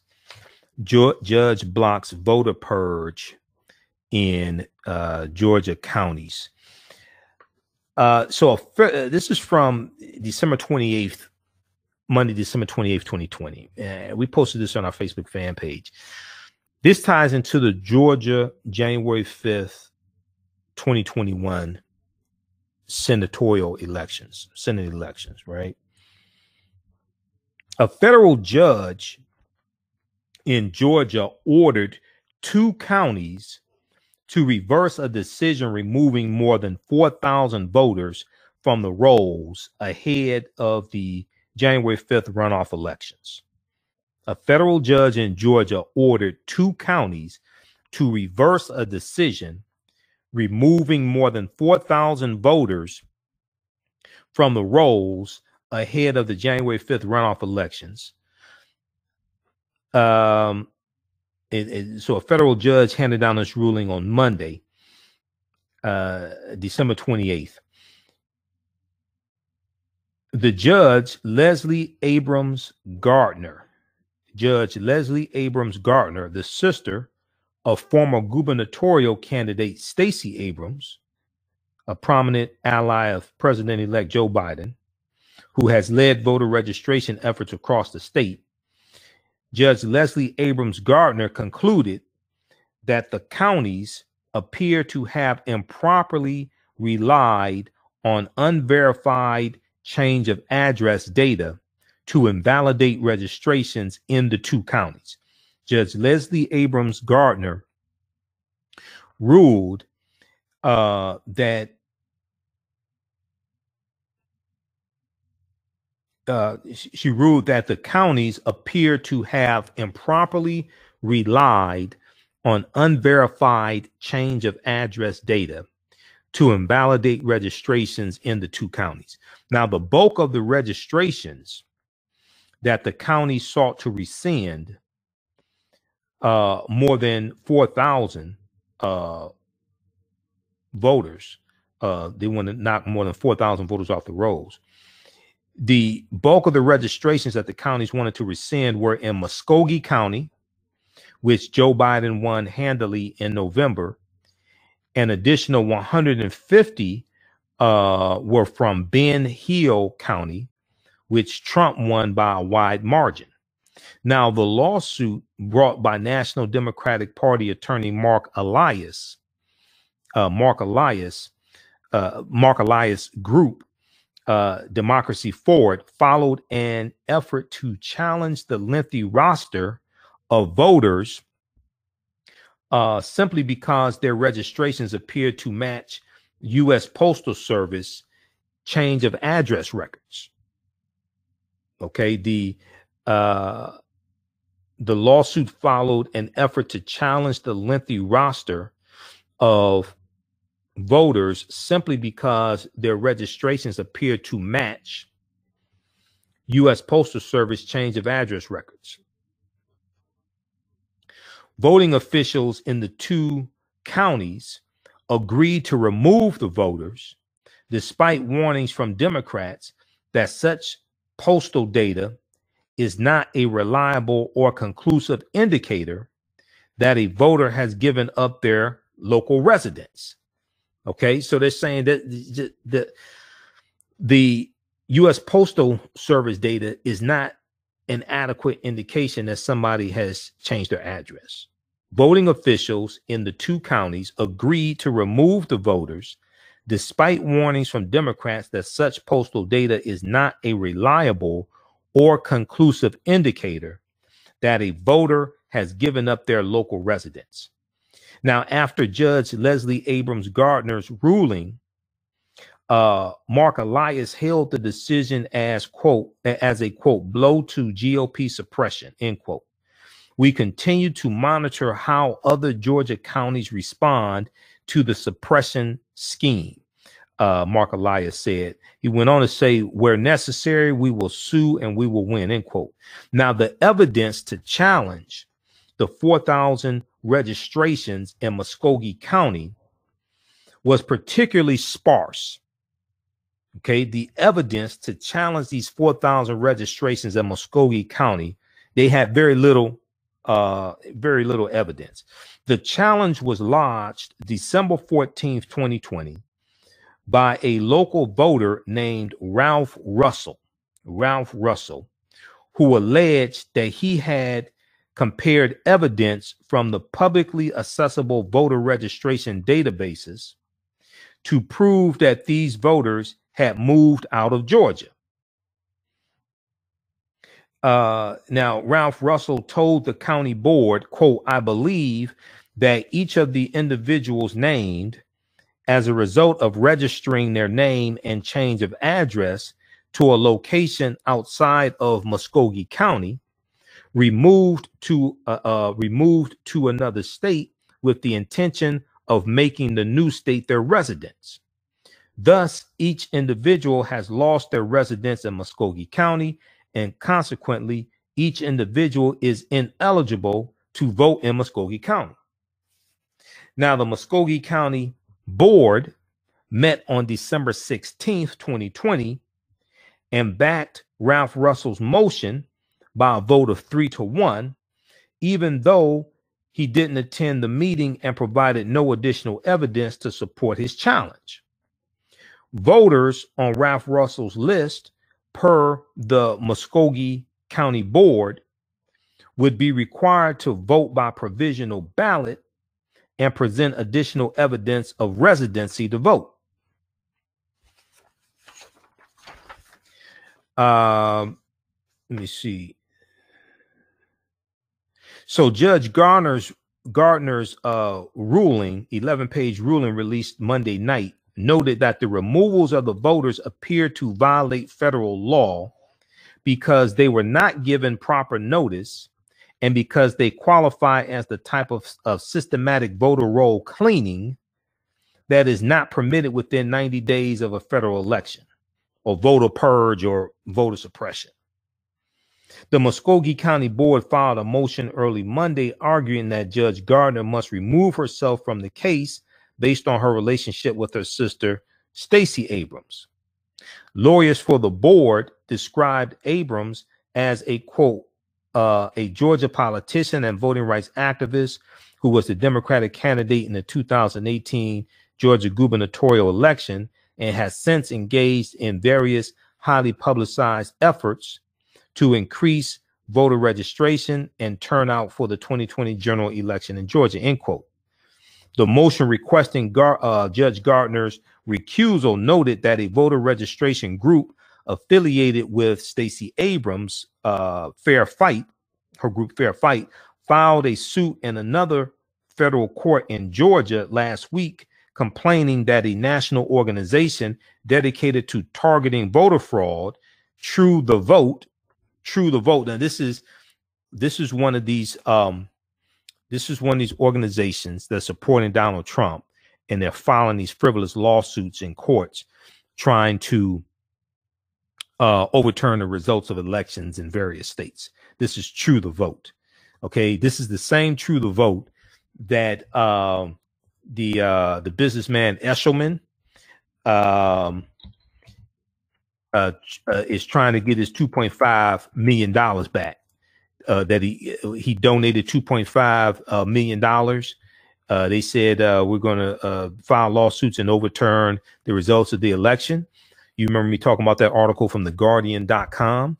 Trump supporter who gave $2.5 million to fight election fraud wants money back. Okay, that's from theguardian.com. You'll remember me talking about that article. Let's pull that one up again. This deals with the organization True the Vote. Businessman Frederick Eshelman sues pro-Trump elections ethics group, citing disappointing results of effort to expose cheating.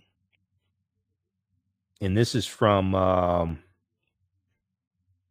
September 28th, 2020. Frederick Eshelman, a businessman from North Carolina, said he gave the money to True the Vote, a pro-Trump election ethics group in Texas that promised to file lawsuits in 7 swing states as part of its push to, quote, investigate, litigate, and expose suspected illegal balloting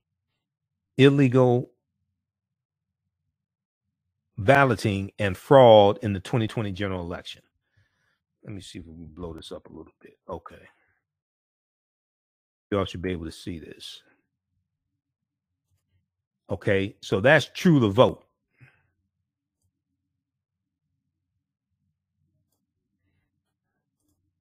Okay, so that organization is True the Vote. True the Vote is the same organization. True the Vote is the same organization that is challenging Judge Gardner, Stacey Abrams' sister, ruling on this case. The motion requesting Gardner's recusal, the motion requesting Judge Gardner's recusal noted that a voter registration group affiliated with Abrams' Fair Fight filed a suit in another federal court in Georgia last week, complaining that a national organization dedicated to targeting voter fraud, True the Vote, is making unjustified challenges to Georgia voters in the lead up to January 5th runoffs. Okay, that True the Vote may not be, they may or may not be challenging Judge Gardner on this. I wouldn't be surprised if they are. They may not be calling for her to recuse herself. I'm not sure on that. Now, Abrams' involvement in the Fair Fight litigation is sufficient to satisfy the standard for mandatory judicial recusal, the board's attorneys wrote. Stacey Abrams has a clear interest in the outcome of this proceeding and other similarly situated litigation in Georgia due to her voting advocacy through projects such as Fair Fight and the New Georgia Project. All right, so now Judge Gardner, Stacey Abrams' sister, Judge Leslie Abrams Gardner, was an appointee of President Barack Obama. And Judge Gardner noted the recusal request in her ruling granting the restraining order, and and says she is declining to step aside. Quote, the court has reviewed the motion and finds no basis for recusal. An order detailing the court's reasoning is forthcoming, end quote, Judge Gardner wrote. So check out this article here from Politico.com. This is from Monday, December 28th, 2020. Judge blocks voter purge in 2 Georgia counties. So the Georgia race is heating up. Lawsuits are being filed. They're trying to purge people from the voter rolls.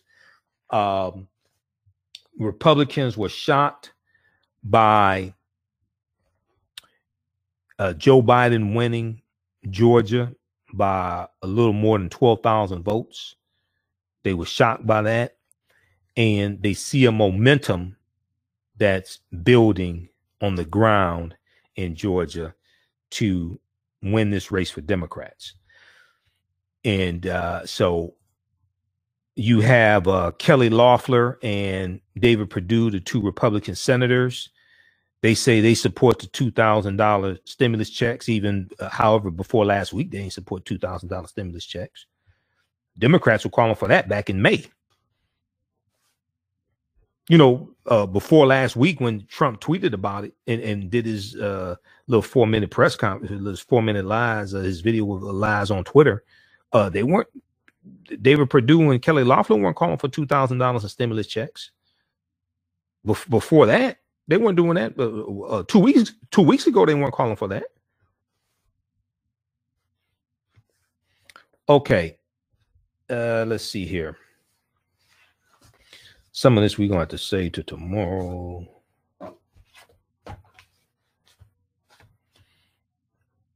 Let's go to this next topic. How's everybody doing? Everybody share this broadcast on your social media platforms. Invite your friends to tune in. Let's look at this quickly here. Andre Hill, NBCnews.com is reporting Ohio officer who fatally shot Andre Hill in Columbus is fired. Officer Adam Coy's actions, quote, do not live up to the oath of Columbus police does not live up to the oath of a Columbus police officer, end quote, Columbus Public Safety Director Ned Pettis Jr. said in his decision. So the recommendation to terminate a Columbus, Ohio police officer who fatally shot Andre Maurice Hill, a 47-year-old African-American man, was upheld by the city's public safety officer. Now, Officer Adam Coy, a 19-year veteran of the force, was charged on Thursday, December 24th, 2020, with 2 counts of critical misconduct by the Columbus Police Department. Non-criminal charges that only apply to Adam Coy's employment review. Non-criminal charges that only apply to Adam Coy's employment review. Now, Columbus Police Chief Thomas Quinlan recommended Adam Coy's termination over the officer's failure to turn on his body camera prior to shooting Andre Hill on December 22nd, 2020, and his failure to provide medical assistance. He was terminated over his failure to turn on his body camera prior to shooting Andre Hill and his failure to provide medical assistance. Now, Columbus Police Chief Thomas Quinlan's recommendation was upheld by Columbus Public Safety Director Ned Pettis Jr. following an administrative hearing on Monday, December 28th. Pettis noted that Quinlan's presentation of evidence was, quote unquote, indisputable. Okay. Columbus Public Safety Director Ned Pettis Jr. noted that Columbus Police Chief Thomas Quinlan's presentation of evidence was indisputable in a statement announcing the discussion. Announcing the decision. Quote, the actions of Adam Coy do not live up to the oath of a Columbus police officer or the standards we and the community demand of our officers, end quote.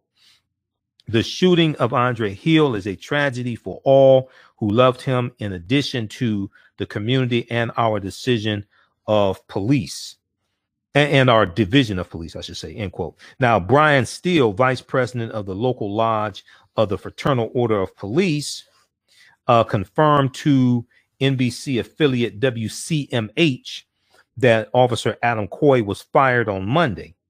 A union representative for Adam Coy did not immediately respond to a request for comment from NBC News.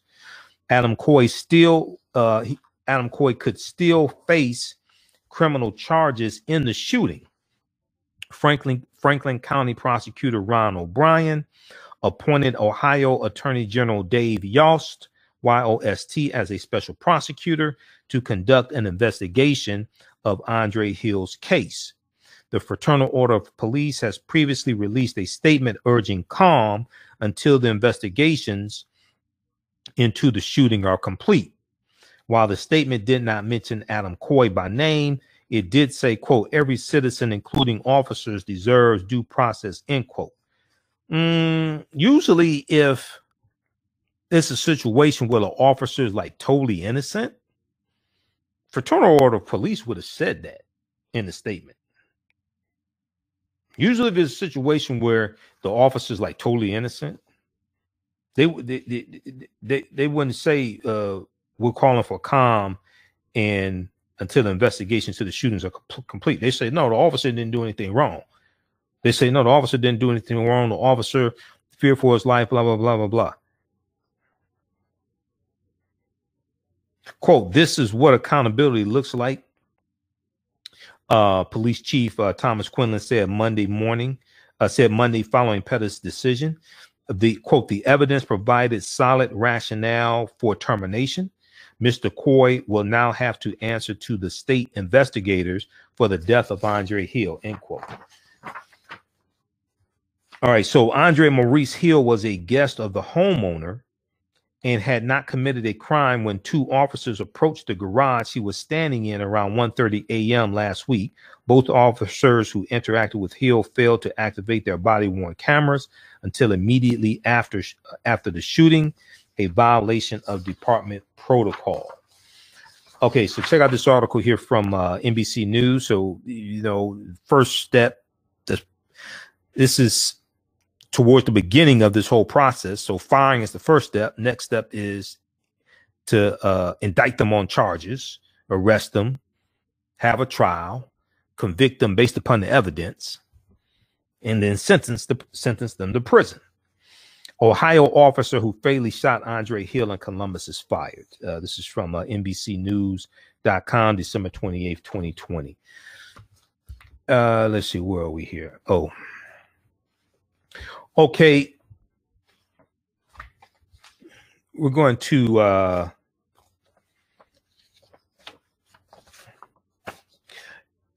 we'll deal with this very briefly here, dealing with Dr. King. We'll try to deal with this some tomorrow night.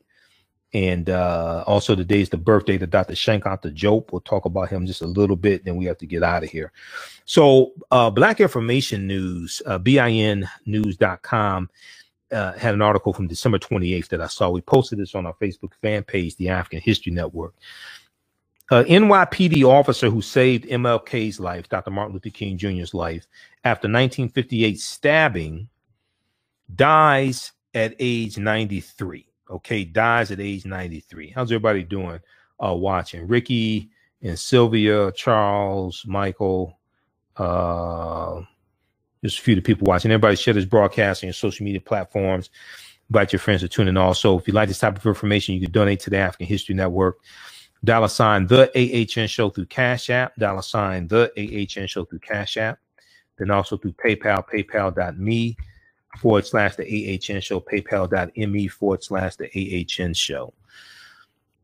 And then also at our website, AfricanHistoryNetwork.com, AfricanHistoryNetwork.com. Okay, so some people don't know about this story, but Dr. King was stabbed in the chest with a letter opener in 1958 while he was doing a book signing for his first book. His first book was entitled Stride Toward Freedom. Stride Toward Freedom. It was about the Montgomery bus boycott. And it came out in 1958. Okay, his book. So former NYP, so there were two police officers who rendered Dr. King aid there on the scene. One white, one African American. The white officer's name was Al Howard. Okay, I've talked about this in the past. Former NYPD officer Al Howard died late October 2020 at the age of 93 after falling ill with coronavirus. Al Howard, longtime owner for Showman's Jazz Club in Harlem, New York, saved the life of civil rights icon Dr. Martin Luther King Jr. after a woman stabbed him in the chest. Her name was Izola Ware Curry. Izola Ware Curry. And I've talked about this on my shows in the past. She was a mentally deranged African-American woman who stabbed Dr. King in the chest with a letter opener while he was doing a book signing. History.com, the official website of the History Channel, has an article dealing with this, how an assassination attempt affirmed MLK's faith in nonviolence. How an assassination attempt affirmed MLK's faith in nonviolence. This is from January 15th, 2020, written by Christopher Klein for History.com. Now, Officer Al Howard recounted the incredible incident to his friend and a deputy NYPD commissioner, John Miller, at age 91, former Officer Al Howard. After rumors about Howard's actions swirled around, the friend wanted to confirm the rumors to see if they were true, and they were true. On September 20th, 1958, a 31-year-old Officer Al Howard was driving a patrol car with a rookie he'd only met that day, Officer Philip Romano. Officer Al Howard had been 3 years on the job. The two got a call over the radio about an incident at Bloomstein's department store in Harlem. Bloomstein's department store in Harlem. When they arrived on the scene, they found Dr. Martin Luther King Jr., 29 years old at the time, sitting still in a chair on the second floor with a mail opener, a letter opener, stuck in his chest. A woman had stabbed the civil rights leader while he was signing copies of his book, Stride Toward Freedom, which is about the Montgomery bus boycott. According to the report by the Atlanta Journal-Constitution, an advertising executive for the Amsterdam News, a notable black newspaper, grabbed the woman who stabbed Dr. King and held her until a security officer took her. Another woman reached to take the blade out of Dr. King's chest, fearing he might die. But Officer Al Howard and Officer Philip Romano stopped her in time, knowing that the blade was probably keeping him alive because it was reducing the amount of blood that was coming out. Okay. Now, quote, in those days, we didn't have walkie-talkies, end quote, former officer Al Howard said.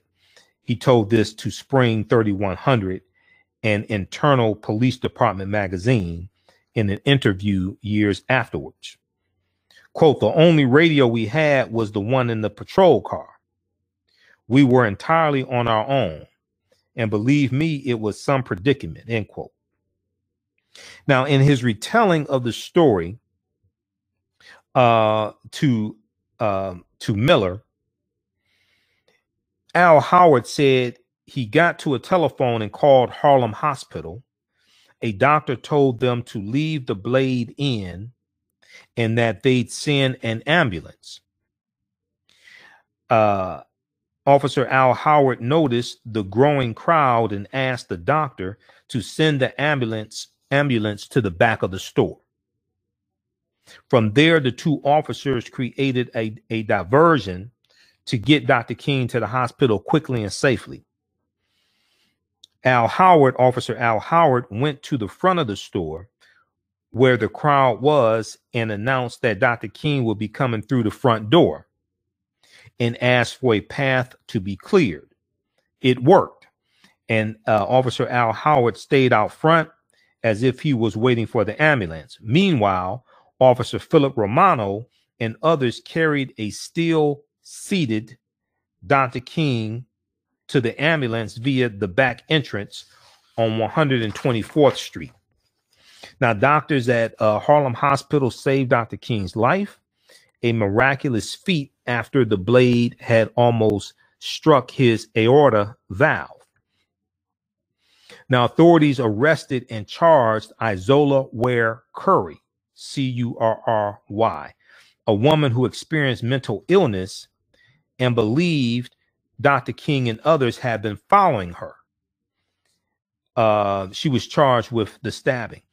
Dr. King spent weeks in New York City recovering from the incident. He reflected on the incident in a speech in Memphis, Tennessee, the day before he was assassinated. It was April 3rd, 1968, when he gave the speech in Memphis, Tennessee. Quote, it came out in the New York Times the next morning that if I had merely sneezed, I would have died, end quote, he remarked. I'm so happy that I didn't sneeze. Now, Officer Al Howard reacted to the news of of Dr. King's assassination in 1968, 10 years after the stabbing, with much of the sadness many around the nation and world did. He later retired and became the owner of the Showman's Jazz Club in Harlem. This year, 2020, the renowned club was forced to shut down amid the coronavirus pandemic. Al Howard and his partner at Showman's, Mona Lopez, flew to Las Vegas in September and came down with what they thought was a cold, but was actually COVID-19. Al Howard, former police officer Al Howard, who helped save Dr. King's life, died several days later. A funeral was held October 27th in Queens, New York, limited in size due to social distancing guidelines.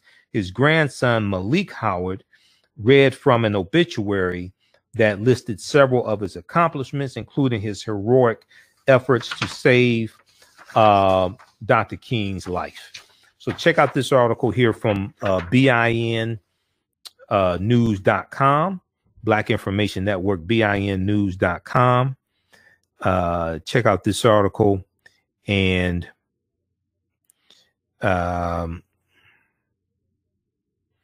check out this article and also the one from History.com, the official website of the History Channel, History.com, how an assassination attempt affirmed MLK's faith in nonviolence.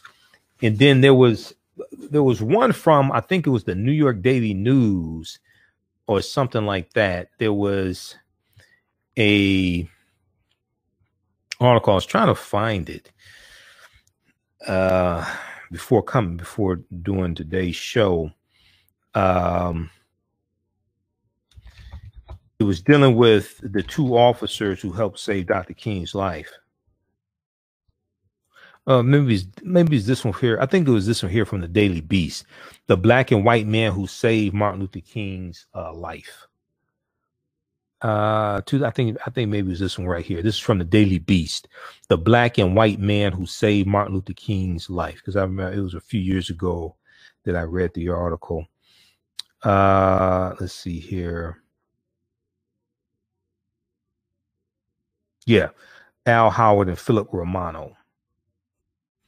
Now, I thought in one of these articles they had a picture of the officers.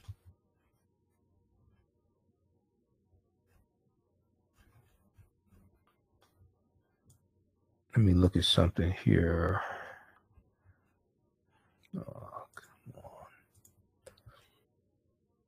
on. Let's see. Okay, 58. As it happened, one of the cops was black, the other white, and the same was the case with the two surgeons. One surgeon who saved Dr. King's life was white, the other was African American. Each pair worked as true partners, proving that the color of their skin meant nothing and translating the content of their character into life-saving action. They demonstrated by doing what they did the way they did it that mattered. They demonstrated by doing what they did the way they did it. What mattered was their shared knowledge and skill and nerve. Okay. Yeah. So Philip Romano was the African-American officer.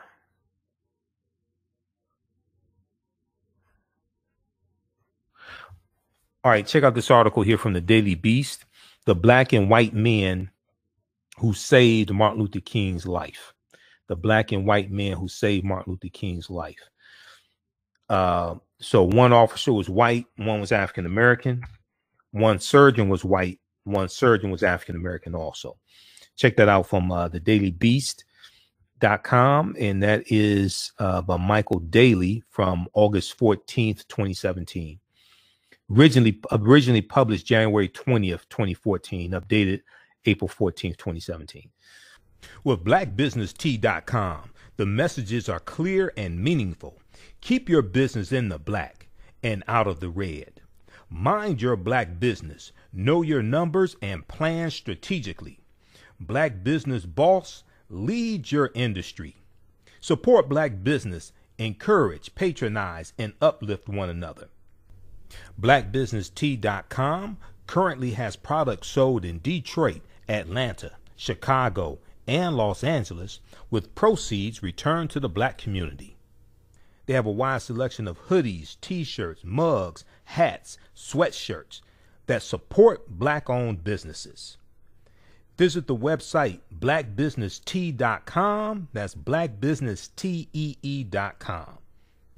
For 25 years, the Black History 101 Mobile Museum has carried on the rich legacy of the Black Museum movement in America by showcasing original artifacts of the Black experience at colleges, universities, K-12 schools, corporations, libraries, conferences, and cultural events, making it the most traversed Black History mobile exhibit in American history.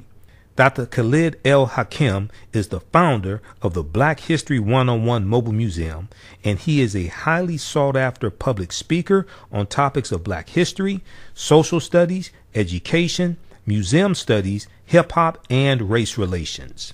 Dr. Khalid was named among the change makers for NBC Universal's Erase the Hate campaign and listed as one of the 100 men of distinction for Black enterprise. He recently founded the Michigan Hip Hop Archive on the campus of Western Michigan University. The Black History 101 Mobile Museum is currently scheduling in-person and virtual exhibits nationwide. For more information, please contact Dr. Khalid Al-Hakim directly at 313-645-4197, 313-645-4197, or visit their website at blackhistorymobilemuseum.com. That's blackhistorymobilemuseum.com. You can also email him at bhistory101@yahoo.com, bhistory101@yahoo.com. Have you tasted the world famous No Frowny Brownie yet from the Pink Bakery? If not, what are you waiting for? They are vegan, gluten-free, and free of the big 8 allergens. While eating their No Frowny brownies, the fabulous Miss Tabitha Brown said they were very good. Very good. And you know, if she says that, they are. The Pink Bakery is the first black-owned, big 8 allergen-free baking mix company. Go to thepinkbakery.com. That's thepinkbakery.com to order their No Frowny Brownie mix today. Are you ready for a new black economy? Well, Happy, The Role of Economics in the Development of Civilization, is a brand new documentary that will set you on a new path of knowledge and enlightenment. The Happy film gives viewers a snapshot of our economic history from the dawn of civilization right up until today. The underlying theme of the film is the interrelationship between the 3 essential components of economics, politics, and culture. Happy brings together the brightest and most prolific minds in the fields of psychology, history, business, and politics, such as Dr. Leonard Jeffries, Professor James Small, Dr. Julian Malveaux, Dr. Zahi Hawass, and Jabari Osazi, and more. Together, they deliver a message of cooperative economics, financial independence, and a pride that we can all be inspired by. The film is on sale now. It's streaming on all digital formats, or for DVD, please visit Happy, H-A-P-I, happyfilm.com. Use offer code Happy, AHN, for a 10% discount. Okay, lastly, we'll do this a little bit. We'll try to talk about this some more tomorrow.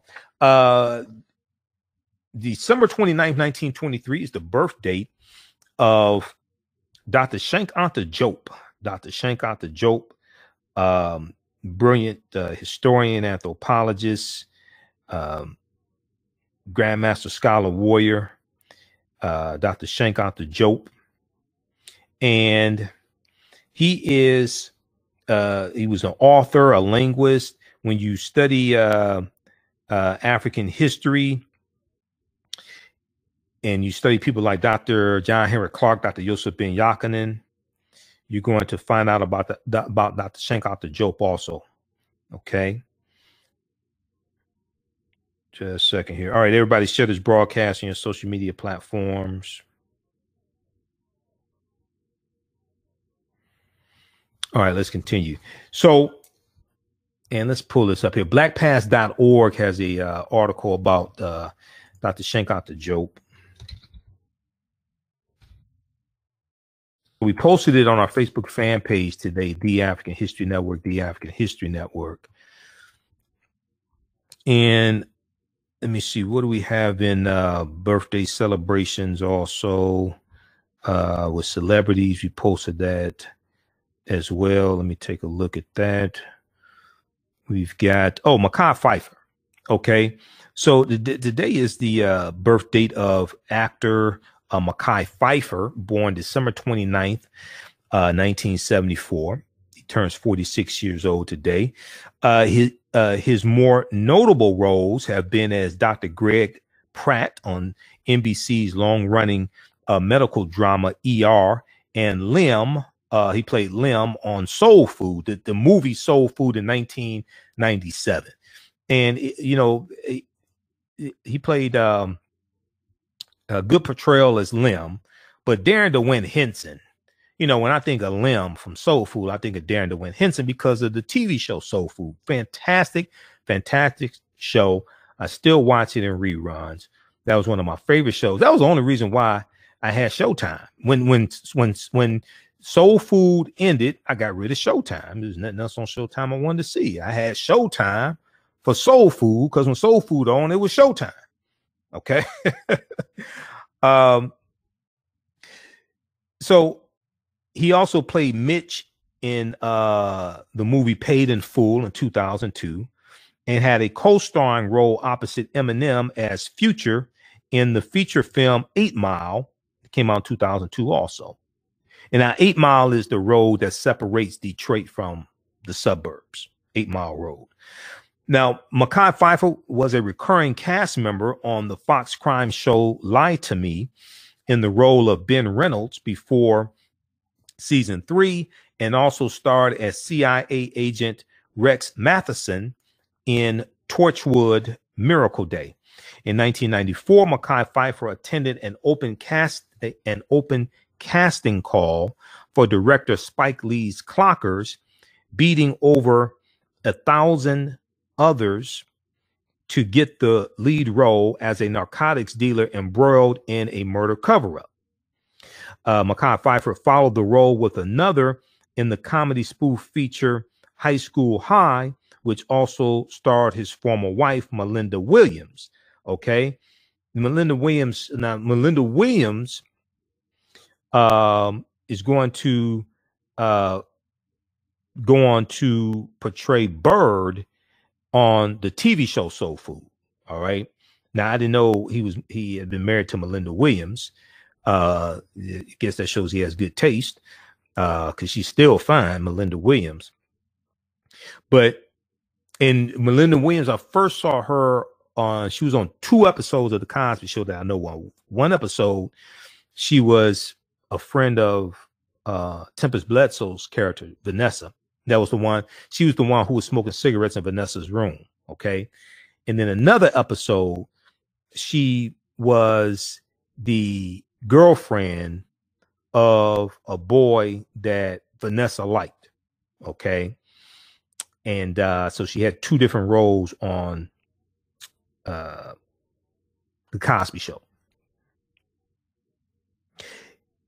And then she's in the holiday, the Christmas holiday movies, dealing with the Littles, I think it is. I think I still got some recorded. I have to go back and finish watching.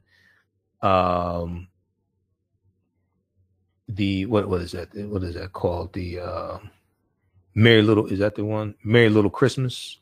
No, that's not it. That's Kelly Rowland. One of those. I forgot which one. But it's they have a different one every year for the for Christmas. It's a different one every year. I forgot which one it is, but they're pretty good also. I like those. You know, whether you celebrate Christmas or not, they're all about family. So I like watching those. Okay, so today's the birth date of Makai Pfeiffer. So happy birthday to Makai Pfeiffer. And also, let's look at this here. I think there was one other one that I did not get a chance to post. Oh, I should have posted this, didn't get a chance to. Sorry about that. Speaking of Climax, the singing group Climax, remember Bernadette Cooper Climax? Today is her birthday also. The National R&B Music Society, Inc. On their page, they talk about the birthday of drummer and vocalist Bernadette Cooper of the all-girls band Climax. You remember Meeting in the Ladies' Room, The Men All Pause, I Miss You? Climax was bad back in the day, like 87. Climax, that was the group. Those sisters were fine. So shout out to Bernadette Cooper also.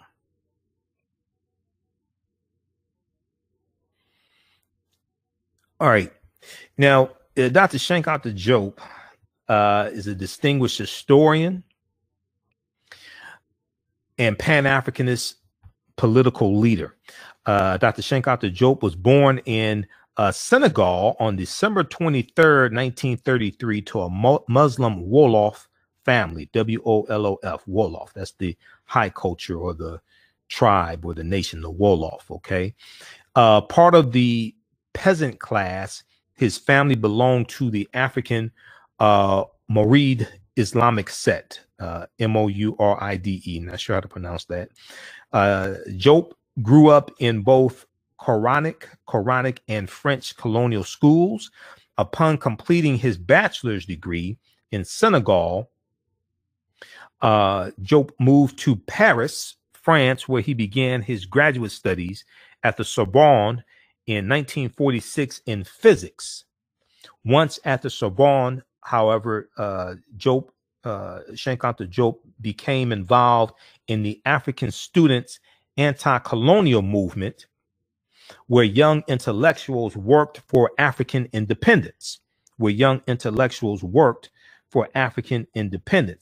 He helped organize the first Pan-African Student Congress in Paris in 1951 and in 1956. He helped organize the first Pan-African Student Congress in Paris in 1951, and in 1956 participated in the first World Congress of Black writers and artists in Paris. These movements laid the groundwork for a growing African liberation sentiment supported by the ideological arguments of negritude, Marxism, and Pan-Africanism. Committed to the richness of African history, Dr. Cheikh Anta Diop's 1951 PhD dissertation looked into ancient Egyptian history and the influence it had on European culture. This is what his PhD dissertation was on. Okay, ancient Egyptian. It was on ancient Egyptian history and the influence it had on European culture. At a time when European cultural superiority was the accepted notion, Dr. Cheikh Anta Diop proclaimed that African civilizations were the inspiration and origin of European accomplishments. Okay, at a time when European cultural superiority was the accepted notion, Dr. Cheikh Anta Diop proclaimed that African civilizations were the inspiration and origin of European accomplishments. The Sorbonne rejected his dissertation, yet his work nevertheless received worldwide attention. In 1955, his work was published as A Nation's Negress et Culture, Negro Nations and Culture, Negress et Culture, a publication that would make him one of the most widely known and controversial historians of his era, partly due to the response to the book. In 1960, Dr. Diop was awarded his doctorate by the Sorbonne. That same year, Senegal gained its independence, and Diop returned to his home country. In Senegal, he was appointed a research fellow at an institute at Dakar University, where he set up a radiocarbon dating laboratory. In 1961 and 1963, he created political opposition parties, and these parties opposed the pro-French policies of President Leopold Senghor's government. The parties were Bloc des Masses Senegalais and the Front National du Senegal. The Bloc des Masses was banned in 1963. In response to the dissolution of the parties, Diop founded another one, the R&D,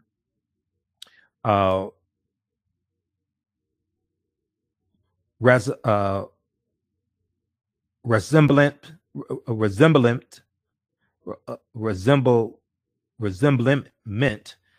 National Democratic in 1976, the R&D. The R&D published the Wolof Language Journal, of which Diop was the editor. As a renowned scholar and political activist, Diop was appointed professor of ancient history at Dakar University in 1980. Okay, he was appointed professor of ancient history at Dakar University in 1980. Over his career, Dr. Cheikh Anta Diop published a number of books, including 7, which were translated into English. His most famous works, The African Origin of Civilization, Myth or Reality in 1974, The Cultural Unity of Black Africa in 1978, and Towards the African Renaissance, Essays in African Culture and Development, 1946 to 1960, which came out in 1978. Dr. Diop received the highest award for scientific research from the Institut Culturel Africain in 1982. As a testament to his global effect, Dr. Diop was invited to Atlanta, Georgia in 1985, where Mayor Andrew Young proclaimed April 4th, Dr. Cheikh Anta Diop Day. Dr. Cheikh Anta Diop Day, April 4th, proclaimed by Mayor Andrew Young in 1985. The many books Dr. Diop published in French were all dedicated to African self-improvement and the reconstruction of a colonially fragmented identity. Dr. Diop had 2 sons with his wife, Louise Marie Diop Mays, M-A-E-S. On February 1st, 1986, Dr. Diop died in Dakar, Senegal at the age of 63. So he was a young man. He was a young man when he passed away, only 63 years old. Now, there were in 1978, Dr. Diop, and let me see, they talk about it in Nile Valley Contributions to Civilization. But in 1978, Dr. Cheikh Anta Diop and Théophile Obenga proved, they analyzed the 2 Egyptian mummies, and they did the melanin test on them, and they were able to determine that these were Africans. And I wanted to see, they talk about it in, Browder talks about this in Nile Valley Contributions to Civilization. I wanted to see if I could find that. Just a second here.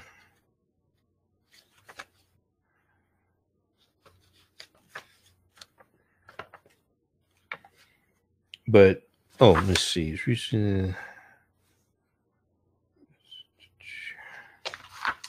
Set in the beginning. Blumenbach.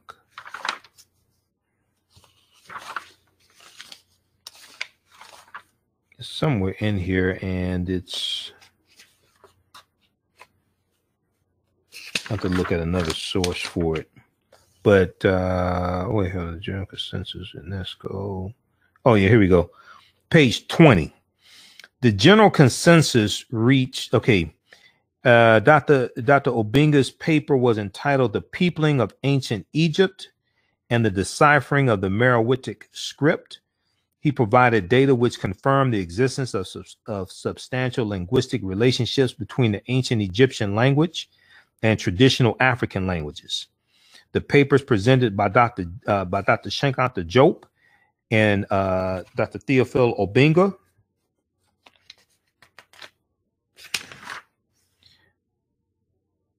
the papers presented by Diop and Obenga were virtually unchallenged by other scholars present, which prompted the following comment by a reporter attending the symposium.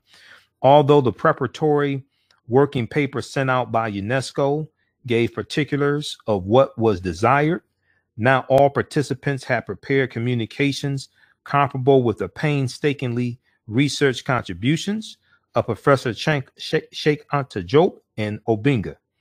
There was consequently a real lack of balance in the discussions. Okay, now if we go down and the conference was published, the proceedings Symposium also rejected the notion that Pharaonic Egyptian, which remains stable language.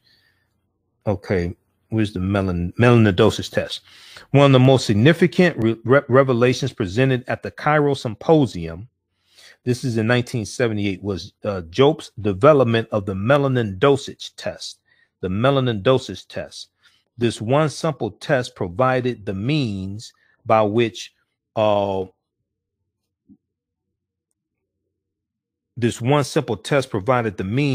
one could determine phenotype. Let's go back over here. This one simple test provided the means by which one could determine the phenotype of the Egyptian royal mummies by examining the melanin content present in their skin. This is from page 20 of Nile Valley Contributions to Civilization by Tony Browder. Okay, page 20. Look at pages 19 and 20. The test involved the acquisition of specimens consisting of a few square millimeters of mummified skin, which were then coated with ethyl benzoate and exposed to natural or ultraviolet light. This procedure rendered the melanin granules in the skin specimen fluorescent.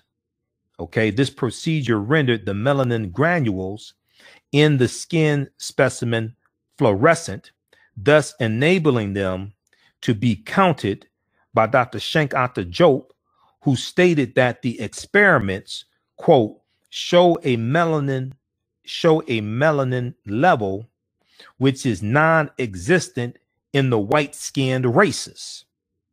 Okay, Dr. Cheikh Anta Diop and Theophilo Benga in 78 used the melanin dosage test to prove that the ancient Egyptians were Black African people. Quote, show a melanin level which is non-existent in the white-skinned races. Let us simply say that the evaluation of melanin level by microscopic examination is a laboratory method which enables us to classify the ancient Egyptians unquestionably among the Black races. This is Dr. Cheikh Anta Diop in 1978. Now, Browder goes on to say on page 20 of Nile Valley Contributions to Civilization, Exploding the Myths. Okay, Nile Valley Contributions to Civilization, Exploding the Myths. And Browder and his daughter, Atlantis, they for the winter solstice, they were in Egypt. Okay, and he just got back. I need to contact him because I want to bring him on the show. I've interviewed him a number of times in the past. Despite the research of Dr. Cheikh Anta Diop and Theophilo Benga, numerous issues concerning the ethnicity of the ancient Egyptians and the Egyptian contributions to civilization continue to be discussed and debated. Now, this is Browder back in, this book came out, I got it November 2nd, 1994. This book came out in 92. So this is Browder in 92 saying this. Okay. Despite the research of Dr. Cheikh Anta Diop and Theophilo Benga, numerous issues concerning the ethnicity of the ancient Egyptians and the Egyptian contributions to civilization continue to be discussed and debated. Some scholars will never accept the fact that Africans, Black Africans, had anything to do with the development of Nile Valley civilizations and the culture that emerged in the northernmost region of the Nile Valley, Egypt. Okay, well, now the Nile Valley region, the northernmost, the most northern region, Egypt, or Kemet. Okay, one of the original names, Kemet or Tameri. Tameri meaning the beloved land. Now, if we go back, let's see here. If we go back to page 19, okay,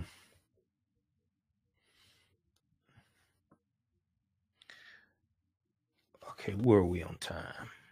Okay, let's wrap it up with this because, ooh, all right.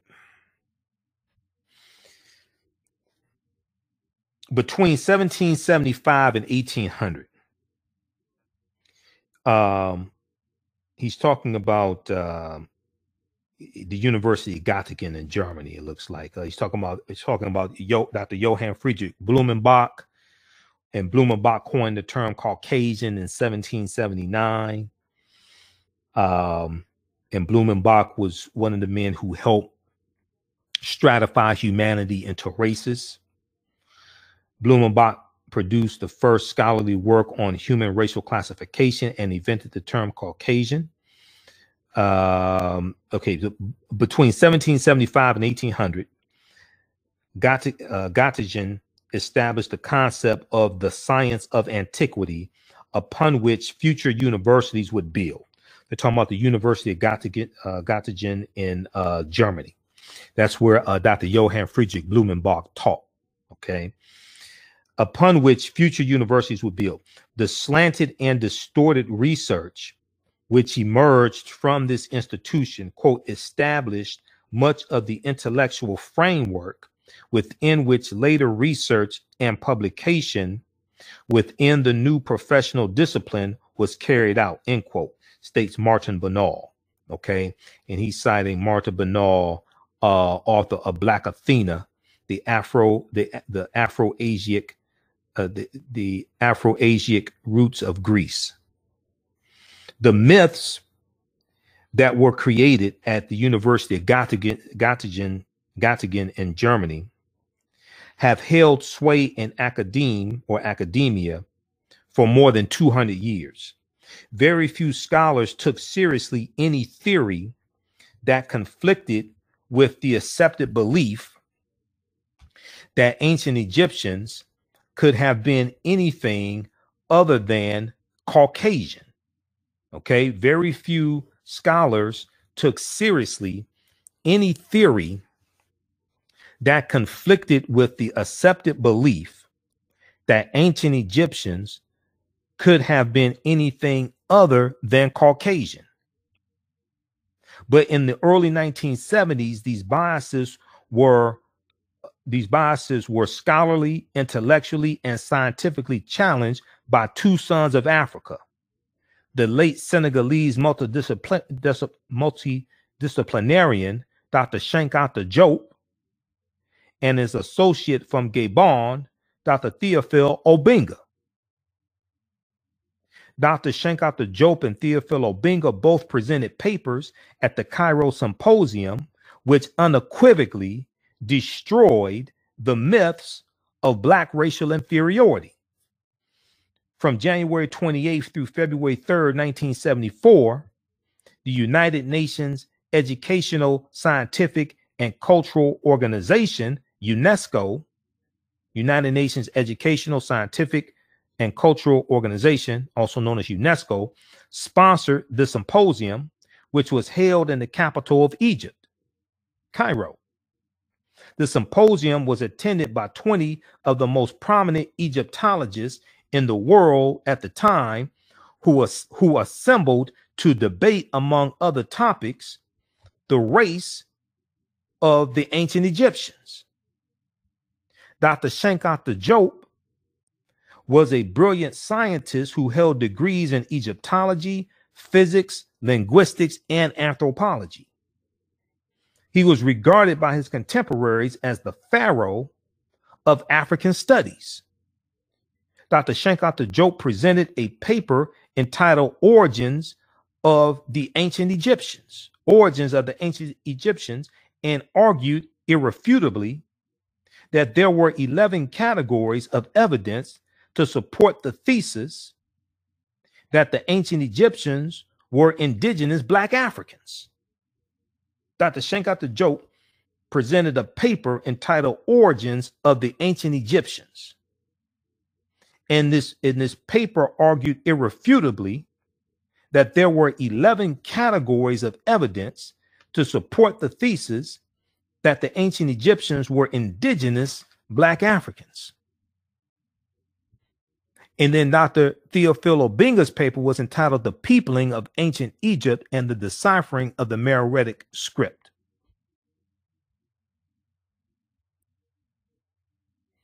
Now, here's the article from blackpast.org. So that's page 19 and 20 of Nile Valley Contributions to Civilization by Tony Browder. Here is the article from blackpast.org. People can check out about Dr. Cheikh Anta Diop that I cited. It's from blackpast.org. They have some really good articles. This is from June 14, 2008. Here's Dr. Diop in the laboratory in Dakar, Senegal, 1976. He's a brilliant, brilliant scholar. Okay. And he was born December 29th, 1923. All right, now, and this is the name of the article here. Just search for Cheikh Anta Diop at blackpast.org.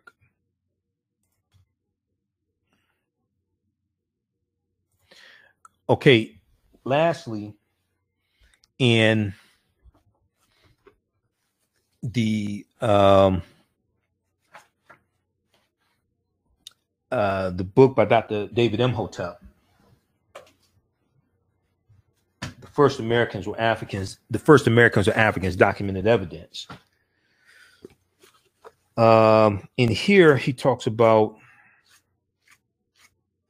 Dr. Cheikh Anta Diop also at that same conference in 78.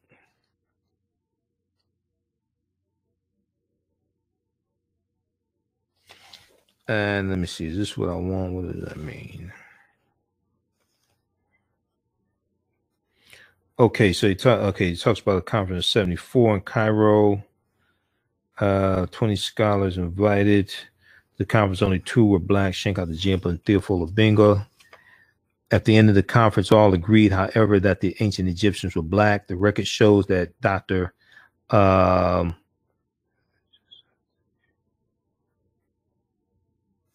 Let me see, who was this? Okay, in the latest example, Dr. Ivan Van Sertima, 1991, mentioned an example of political absurdity that occurred at the 1974 Cairo conference, which was held to determine once and for all just who the ancient Egyptians were. Of the 22 scholars invited to the conference, only 2 were black. Okay, so you got 22 scholars at this conference in 1974 in Cairo, Egypt. And they're trying to determine once and for all who the ancient Egyptians were. And only 2 of the scholars were black. Okay, but you had 2 of the baddest scholars, so I guess that's all you needed. At the end of the conference, all agreed, however, that the ancient Egyptians were black. The record shows that Dr. Ivan Van Sertima reported that just after the agreement was made, one of the scholars still yelled out, quote, "Even though they were black, they were white," end quote. The record shows that Dr. Ivan Van Sertima reported that just after the agreement was made by the scholars at the end of the conference that the ancient Egyptians were black, one of the scholars yelled out, quote, "Even though they were black, they were white," end quote.